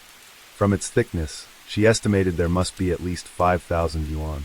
During their conversation, Shuaili inadvertently revealed that his family would be taking the noon train tomorrow to visit relatives in the province, returning in about a week, and asked her to watch the house. This information came just as Ma Yan-hong was desperate for money. That night she lay awake, formulating a sinister plan. The next day, August 26th, the Su family invited Ma Yan-hong to join them for breakfast. Seizing this opportunity, she said, "Since you're going on a trip, let me get something to send you off." She hurried to the convenience store and bought 2 bottles of beer. On her way back, she secretly mixed in sleeping pills she had prepared. During the meal, Yan-hong was extremely attentive, serving food and pouring beer while speaking sweet, seemingly sincere words. Soon, the sedatives took effect, and all 3 family members began to lose consciousness. She quickly searched Shuaili's pockets, took all his cash, then coldly walked to the kitchen, grabbed a sharp knife, and brutally murdered the kind family. Standing before the 3 bodies in the room, Ma Yan-hong calculated how to dispose of them. Remembering scenes she'd seen on television, she proceeded to dismember the bodies right there, carefully placing the parts in various sized plastic bags. When night fell, she used her bicycle to transport the bags to irrigation ditches in the rice fields and under bridges. Since neighbors knew the Su family was away visiting relatives, no one suspected anything when they didn't see the family for a while. What about Dong Deching? How did they meet? After murdering the Su family, Ma Yan-hong showed no fear. Instead of fleeing Jimusi City, she found a better apartment to live in. Having discovered how easy it was to obtain money through murder, she developed an even darker plan to continue using similar methods for quick profits. This time, she decided to use her beauty, seeking victims through dating. Using the same deceptive tactics, she registered at a matchmaking center under the alias Ren Shui. This time, her divorce story changed. She claimed her in-laws were traditionally minded and had thrown her out because she couldn't bear children. This fabricated story earned her the sympathy of the matchmaking staff, who promised to find her a decent man who would ensure her happiness. Whenever a promising man came to the center, they would think of her first. One day, a matchmaker excitedly told Yan-hong about a handsome 5 feet 10 inches police officer who had registered. This was Dong Deching. Using her beauty and manipulative words, Yan-hong quickly won Deching's affection. He had no idea that the woman before him was already a seasoned killer. After a brief courtship, she moved into his apartment. Once living together, she began her subtle brainwashing techniques. She would cleverly mention her previous husband's wealth, subtly pressuring Deching to prove himself financially. Completely off guard, Deching showed her his savings book containing 20,000 yuan, $2,500, and sweetly promised, "This money will be the foundation of our future." He couldn't have known that this savings book would become his death warrant. In Yan-hong's ruthless mind, the money would soon be hers. She used her familiar method again. On June 2nd, 1995, after an intimate moment, she tenderly told Deching, "You must be tired," then went to the kitchen to cook 2 dishes and brought out 3 cans of beer from the refrigerator. Without suspicion, Deching drank the drug beer. When Deching was unconscious, Yan-hong was searching for the savings book and preparing to kill him when someone knocked on the It Was Deching's colleague. Without missing a beat, Ma Yan-hong played the perfect girlfriend, inviting him in, serving tea, offering cigarettes, and smoothly explaining, "I'm sorry Dachine had a bit too much to drink." The colleague tactfully left soon after. This unexpected visitor didn't deter her. Once the apartment was quiet again, she picked up the knife, and this time, with experience from her previous murder, her movements were even more practiced. She dismembered the body so quietly that neighbors had no idea of the horror occurring next door. In a later interview with reporters, Yen Hong admitted she had hesitated before killing Dachine. She acknowledged he was an ideal marriage candidate, handsome with a stable job. But the fact that he was a police officer sealed his fate. She realized her previous crimes would eventually be discovered if she lived with a law enforcement officer. Thus, she had already suppressed any feelings that might have developed. Based on Yen Hong's confession, police found and excavated the victims' heads from various locations in the city. The Jiamusi City Intermediate People's Procuratorate immediately filed for prosecution, demanding severe punishment for Yen Hong. This matched both public sentiment and leadership directives for swift, appropriate justice. At this point, with witnesses and evidence complete, the case should have ended with a death sentence. However, during the public trial phase, unexpected complications arose. As a serial killer who took 4 lives, the case drew widespread public attention. However, during the first public trial, Yen Hong suddenly recanted her previous confessions, claiming innocence and stating that her earlier admissions were coerced by police. The defense lawyer for Yen Hong argued, how could a frail woman single-handedly overpower a trained police officer? How could she alone kill 3 members of the Su family? Was there perhaps a third party involved? The court immediately presented evidence showing she had drugged victims before killing and dismembering them. However, her lawyer countered, based on Ma Yen Hong's testimony and chemical analysis of remaining alcohol at both crime scenes, the drug dosage could only make an adult drowsy or semi-conscious at most. Under these circumstances, the likelihood of Ma Yen Hong succeeding alone was extremely low. If she had succeeded, there should have been signs of struggle. Yet police investigations found no such evidence. This raises questions about possible accomplices. The lawyer acknowledged that Yen Hong's actions were heinous and deserved punishment, but argued that rushing to a death sentence while questions remained unanswered could compromise justice and potentially let a larger criminal go free. Ma Yen Hong proved herself a master manipulator during this phase. When the court demanded direct answers about potential accomplices, her responses were deliberately ambiguous, suggesting hidden meanings. She would say things like, "I'll take responsibility for what I did alone," then follow with, "At this point, naming others wouldn't help anyway." The judges, prosecutors, and audience clearly understood these were evasive tactics. Denying accomplices would hurt her case, but claiming them without providing names or evidence wouldn't help either, because these third parties were purely fictional. Nevertheless, the court had to adjourn, allowing the prosecution to gather more evidence of her solo actions, while letting the defendant attempt to prove her claims about other participants. In the second trial, there was a sudden twist when Yen Hong unexpectedly named her alleged accomplice, a man surnamed Wang, who had supposedly been working behind the scenes. Wang was reportedly wanted for a murder in Huanan County. However, Ma Yen Hong had been in custody when that case occurred. Still, she provided vivid, detailed stories about how they met, planned the murders, and divided the money, though none of it could be verified. According to legal procedures at the time, cases couldn't be concluded while key persons of interest remained at large. This earned Yen Hong another temporary reprieve. Finally, in 1998, the Jiamusi City Intermediate People's Court held the third trial. The prosecutor's office had thoroughly investigated and proven that Ma Yen Hong's claims about knowing Wang were fabricated. She couldn't provide clear physical descriptions of Wang. He wasn't in Jiamusi when she committed the murders, and no third party could confirm any of her claims about their alleged meetings and interactions. Based on this evidence, the court dismissed these diversionary claims and finally sentenced her to death. In 1998, Ma Yen Hong, who had killed 4 people, was executed. For money, she had abandoned her husband and children, brutally murdered a kind landlord couple and their innocent child, and killed a police officer who had genuinely cared for her. Ma Yen Hong was actually an intelligent woman. She understood how to use her beauty to her advantage. She had every opportunity to take the right path and earn money honestly. But she chose the worst possible route instead. Story 5. On the afternoon of March 13, 2012, in Dianbai County, Kunming City, the local criminal police received a distress call.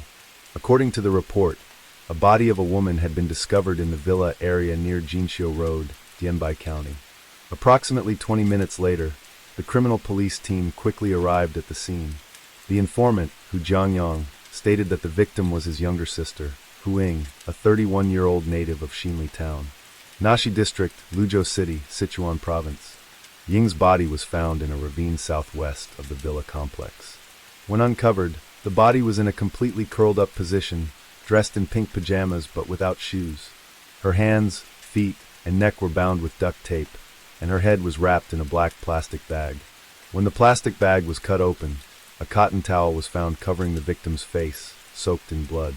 Additionally, large blood stains were visible on the chest area of the pajamas. According to a preliminary autopsy, had been brutally tortured before her death. The way her body was discovered also added to the mystery. According to her brother Jiang Yang, on the morning of March 10, 2012, 3 days before the body was found, their mother received a phone call from Ying's boyfriend, Chen Hui. In the call, Chen appeared very worried, reporting that Ying had left home on the afternoon of March 9th and hadn't returned all day. During this time, Ying's phone was unreachable and text messages went unanswered. On the night of March 9th, Chen had even gone out searching for her but was unable to find any clues. After receiving Chen's call, Jiang Yang, along with several family members and friends, traveled from their hometown in Luzhou to Kunming City that very night. They first went to the local police station to report the disappearance, and then searched places Ying often visited for clues.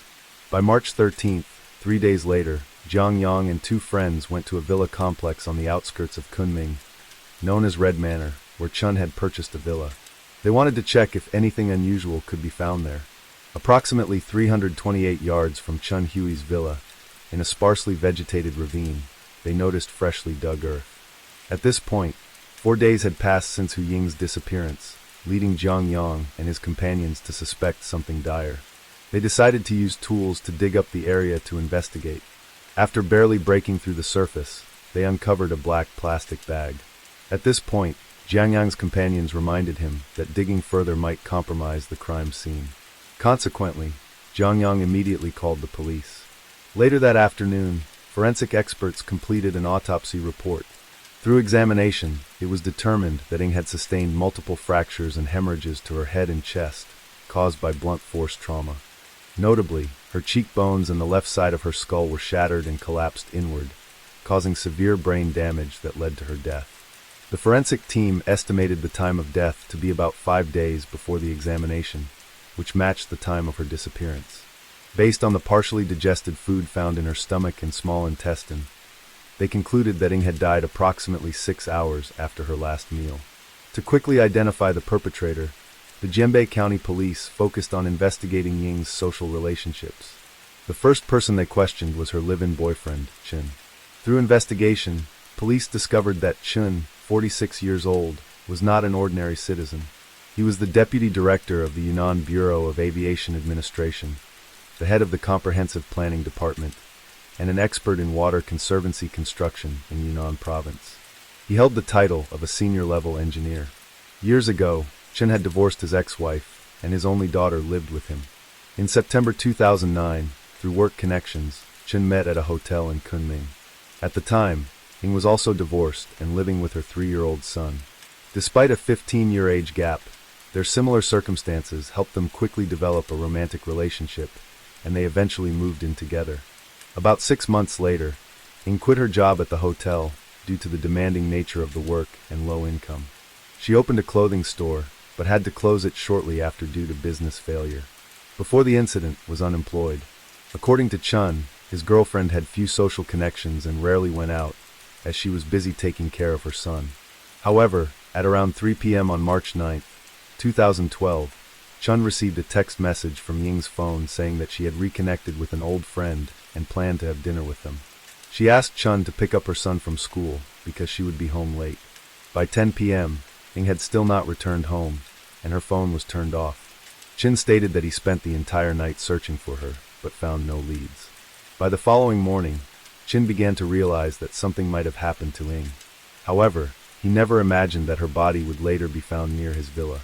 In the preliminary investigation, the police identified the Red Manor Villa complex, where Chen lived, as a key area of interest.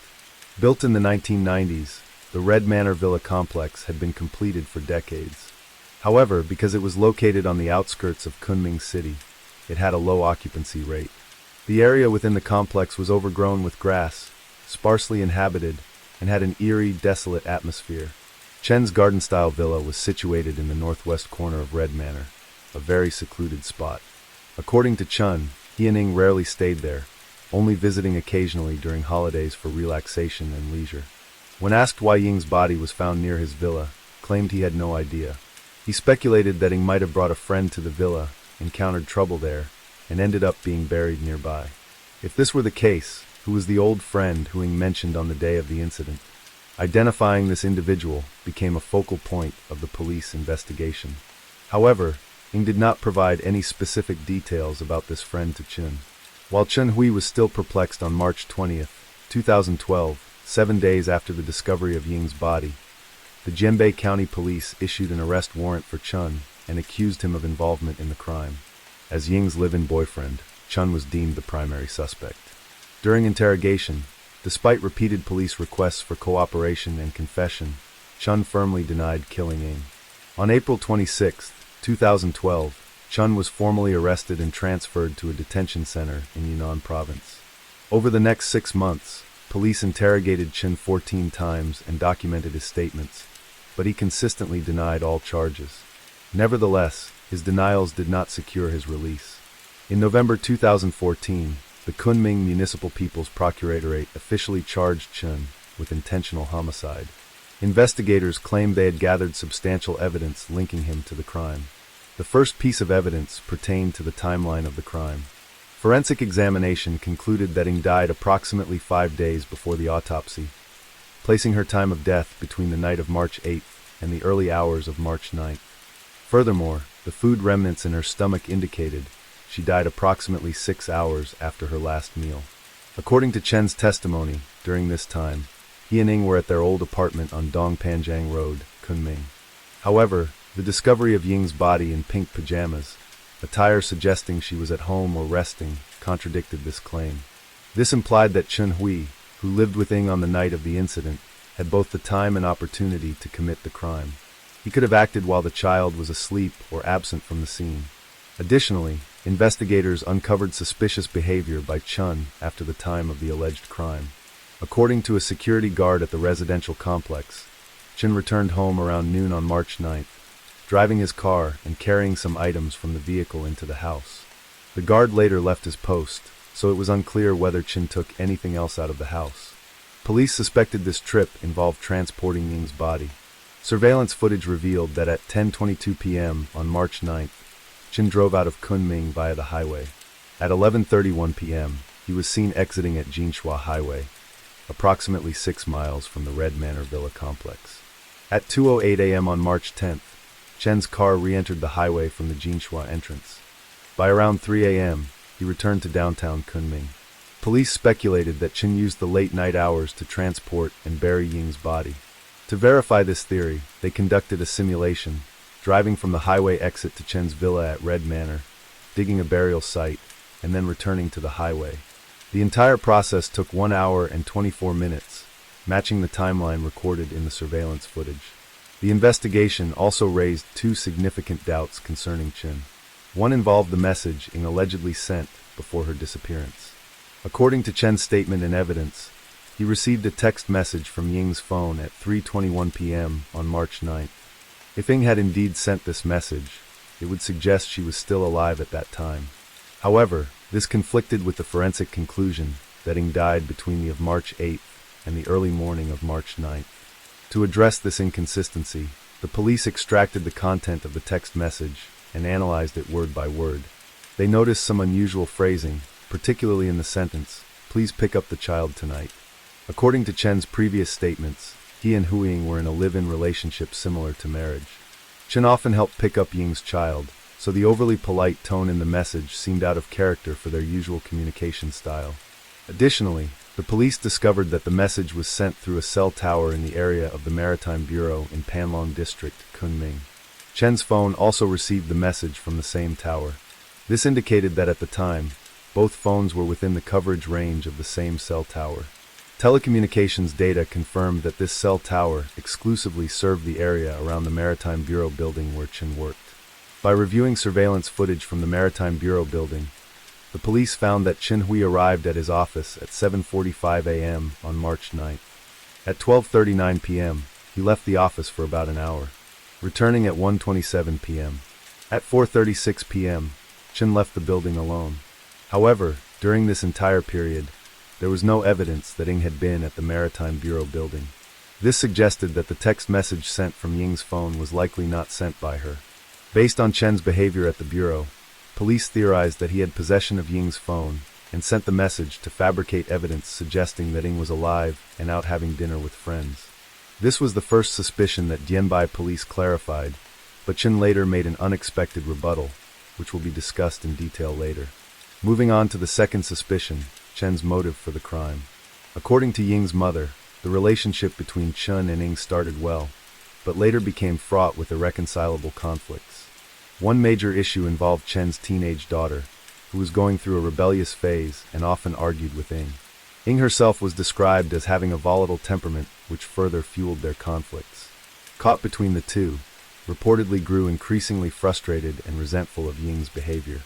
Additionally, the police discovered that starting in 2011, a year before the incident, Chen had been involved with another woman. According to Mrs. Shi, a professor at Yunnan University of Humanities, Shi and Chen met on a dating website and began a relationship in early 2012. On February 28, 2012, just about 10 days before Ying's death, even took Mrs. Shi to a hotel in Kunming for a date. Mrs. Shi testified that their relationship continued secretly even after Ying's death. Based on this information, Dianbai police speculated that Chen's feelings for Ying had significantly waned, and he might have wanted to end their relationship as soon as possible. Meanwhile, a friend of Hu Ying's that she was unwilling to let go of the relationship. As a full-time mother who was unemployed, Ying needed security for herself and her son. Therefore, she repeatedly asked Chin to marry her, but he refused with various excuses. By March 2012, Ying had issued an ultimatum, demanding that Chin register their marriage by March 12th additionally. Ying demanded that Chin transfer ownership of a property in the district to her and write a promissory note for 500,000 yuan as compensation in the event of a breakup. She warned that if Chin refused, she would expose his financial dealings. Through their investigation, the police discovered that Chen Hui, as a civil servant in the Maritime Bureau, managed funds amounting to 10 billion yen annually. Ying's threats posed a significant risk to his career and personal reputation. Police believed this threat was strong enough to serve as a motive for murder to silence her. However, Chen and his defense attorney presented unexpected arguments during the trial. Facing the prosecution's accusations, Chen remained calm. According to media reports, he even smiled as he entered and exited the courtroom, greeting attendees proactively. Before officially presenting his defense, made a strong statement. "I am an intellectual who has never taken a life, not even of a chicken, let alone a human being. I hope the police will soon find the real culprit, and the court will clear my name." Chen's confidence incited outrage from Ying's family, leading her brother to angrily interrupt the proceedings. After police intervention, Chen continued to assert that his relationship with Ying was harmonious. He described Ying as a family-oriented woman, 15 years younger than him, and said being with her was the greatest joy of his life. While acknowledging conflicts between Ying and his daughter, argued that these disputes did not damage their relationship, let alone provide a reason for him to kill her. Regarding his relationship with Mrs. Z, Chin admitted to emotional infidelity, but denied having a physical affair. He further claimed that he and Ying were preparing to marry, and had already obtained documents verifying their marital status. As for Ying's alleged threats, dismissed them as speculative claims from the police. He argued that the authorities had failed to provide sufficient evidence to substantiate the accusations. Chen's lawyer also criticized the police for relying on a presumption of guilt. They pointed out that the police concluded Ying's death occurred on the night of March 8th, or the early hours of March 9th. However, the defense argued that this conclusion was inaccurate and lacked rigor. The forensic report only stated that the time of death was approximately 5 days before the autopsy, without providing a specific time frame. Typically, 5 days prior could mean 4, 5, or even 6 days earlier. If it were 4 days, the time of death could have occurred during the daytime on March 9th, a period when Chen was reportedly at his office at the Maritime Bureau for most of the day. This would mean he had no opportunity to commit the crime. Regarding the disputed text message, the defense argued that the police's conclusion that the message was fabricated based on both phones connecting to the same cell tower was unfounded. According to information from the Yunnan Telecommunications Company, the cell tower at the Maritime Bureau did not exclusively cover the building, but also nearby streets and shops. Additionally, the tower's coverage area overlapped with several other towers. Therefore, if ING was in the vicinity of the Maritime Bureau, but not inside the building, her phone could still connect to the same tower. Thus, the fact that both phones connected to the same cell tower does not prove that both devices were under Chen's control. The lawyer concluded, if the message was indeed sent by Ying on the afternoon of March 9th, the police's conclusion that she died on the night of March 8th or the early hours of March 9th is unconvincing. Based on the analysis of the text message and its timing, it is highly likely that Ying's time of death was on the evening of March 9th. Next, Chen's lawyer addressed the allegations about his client's movements following the incident.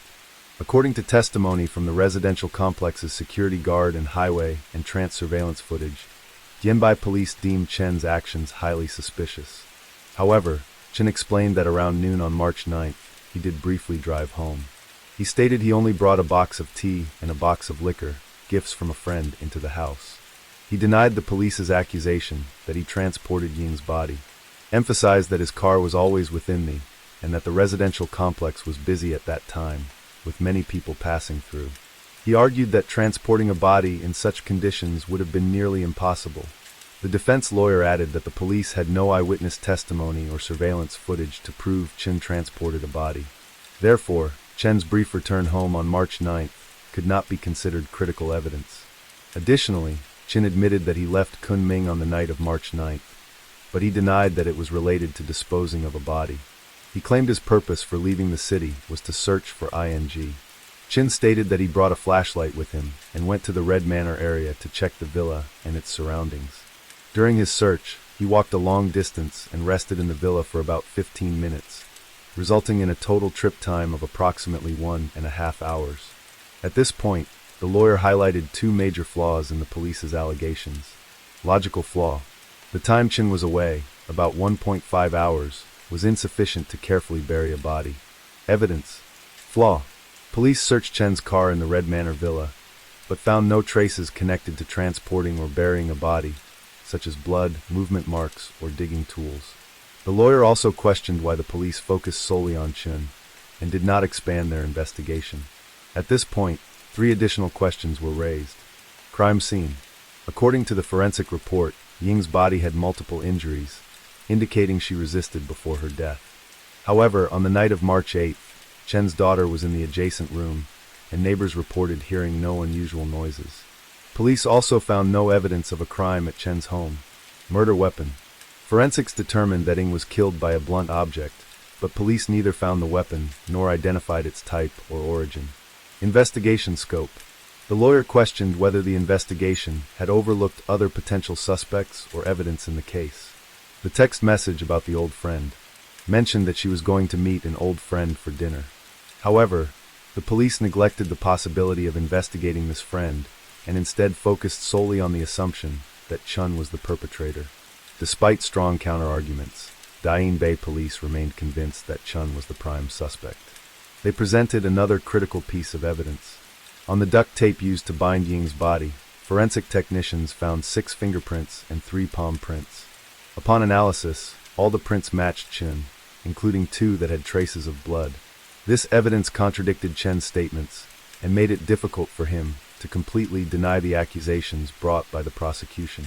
The fingerprints and palm prints with blood on the duct tape were key evidence in the case. 1 bloody fingerprint was found on the smooth surface of the tape wrapped around Ying's legs, matching the left thumbprint of Chen.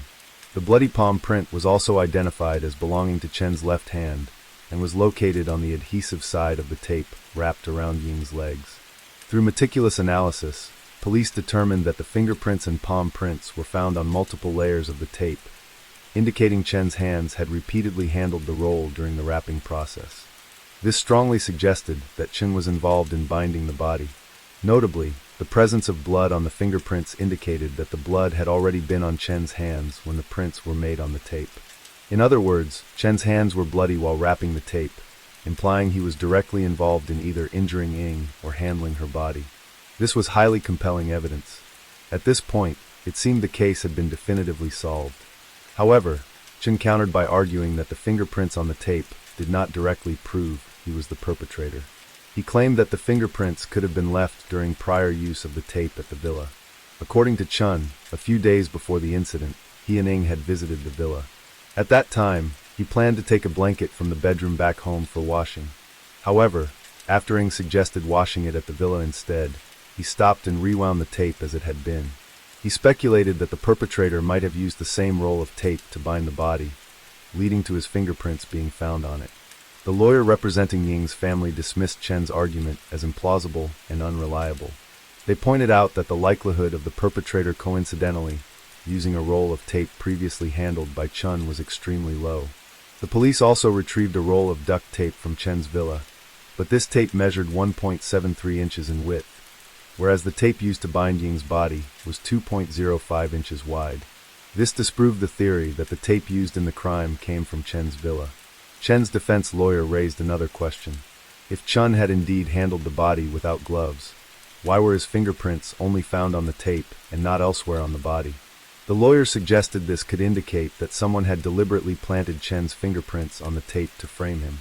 The police dismissed Chen's claim, asserting that he was attempting to mislead the investigation.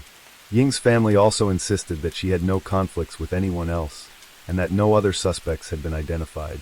Based on the evidence, particularly the bloody fingerprints, the Kunming Municipal People's Procuratorate officially charged Chen with murder in November 2014. On May 19, 2015, the Kunming Intermediate People's Court finally delivered its verdict in Chen's case. The court ruled that the evidence presented by the prosecution to convict Chen of murder was not compelling enough and lacked exclusivity to rule out other possibilities. As a result, the charges could not be substantiated. In its ruling, the Kunming Intermediate People's Court analyzed the prosecution's allegations in detail and identified 4 major issues. Unclear crime scene. The court found that the exact location where Ying was murdered had not been clearly established. While Jianbei police speculated that the victim might have been killed at Chen's home, there was no concrete evidence to support this theory. Moreover, while the fingerprints on the duct tape indicated that Chen had handled the material used to bind the body, police lacked direct evidence proving that the binding occurred at his residence. Uncertain time of death. The court also highlighted significant controversy over Ying's time of death. The forensic report estimated that she died approximately 5 days before the autopsy, but this time frame was vague and imprecise. Without a definitive time of death, it was impossible to conclusively link Chen's movements during that period to the crime. Lack of a clear murder weapon. While the forensic report concluded that died from blunt force trauma, the police did not identify a specific weapon. The prosecution also failed to establish any connection between the weapon and Chen, or explain the precise mechanism of injury. Unclear motive. Although the prosecution argued that Chen had a motive to killing due to financial and personal conflicts, this was insufficient to prove he murdered her. The court determined that the prosecution failed to present direct evidence linking Chen to Ying's murder. The existing evidence only demonstrated that Chen had come into contact with Ying's blood and left fingerprints on the duct tape. However, this was not enough to conclusively identify him as the perpetrator. The prosecution's chain of evidence contained significant gaps, making the accusations unconvincing. As a result, on May 19, 2015, applying the principle of innocent until proven guilty, the Kunming Intermediate People's Court ruled that the charges against Chen were unsubstantiated. He was declared not guilty and released immediately in court. After his release, Chunhui expressed joy and gratitude, thanking the judicial system for holding his legal rights and demonstrating fairness in the law. However, the case remains unresolved with many unanswered questions, such as where was Ying murdered? What was the time and method of the crime? Who tied and buried her body? Are there potential suspects who have not been thoroughly investigated? While Chen filed for the reinstatement of his civil servant status, Ying's family was dissatisfied with the court's decision. The Kunming Municipal People's Procuratorate also disagreed with the ruling and filed an appeal to the Kunming Intermediate People's Court on June 9, 2015. However, during the appeal process, the Yunnan Provincial People's Procuratorate concluded that the Kunming Municipal People's Procuratorate appeal lacked reasonable and sufficient grounds. Ultimately, they decided to withdraw the appeal. On November 2, 2015, the Yunnan Provincial Higher People's Court upheld the original verdict of the Kunming Intermediate People's Court, remained declared not guilty.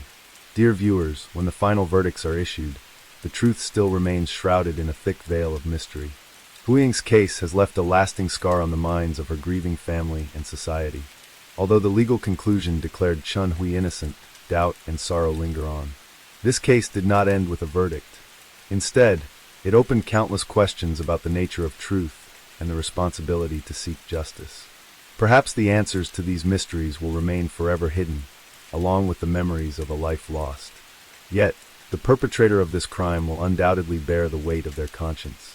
As the rain gently falls and the night grows deeper,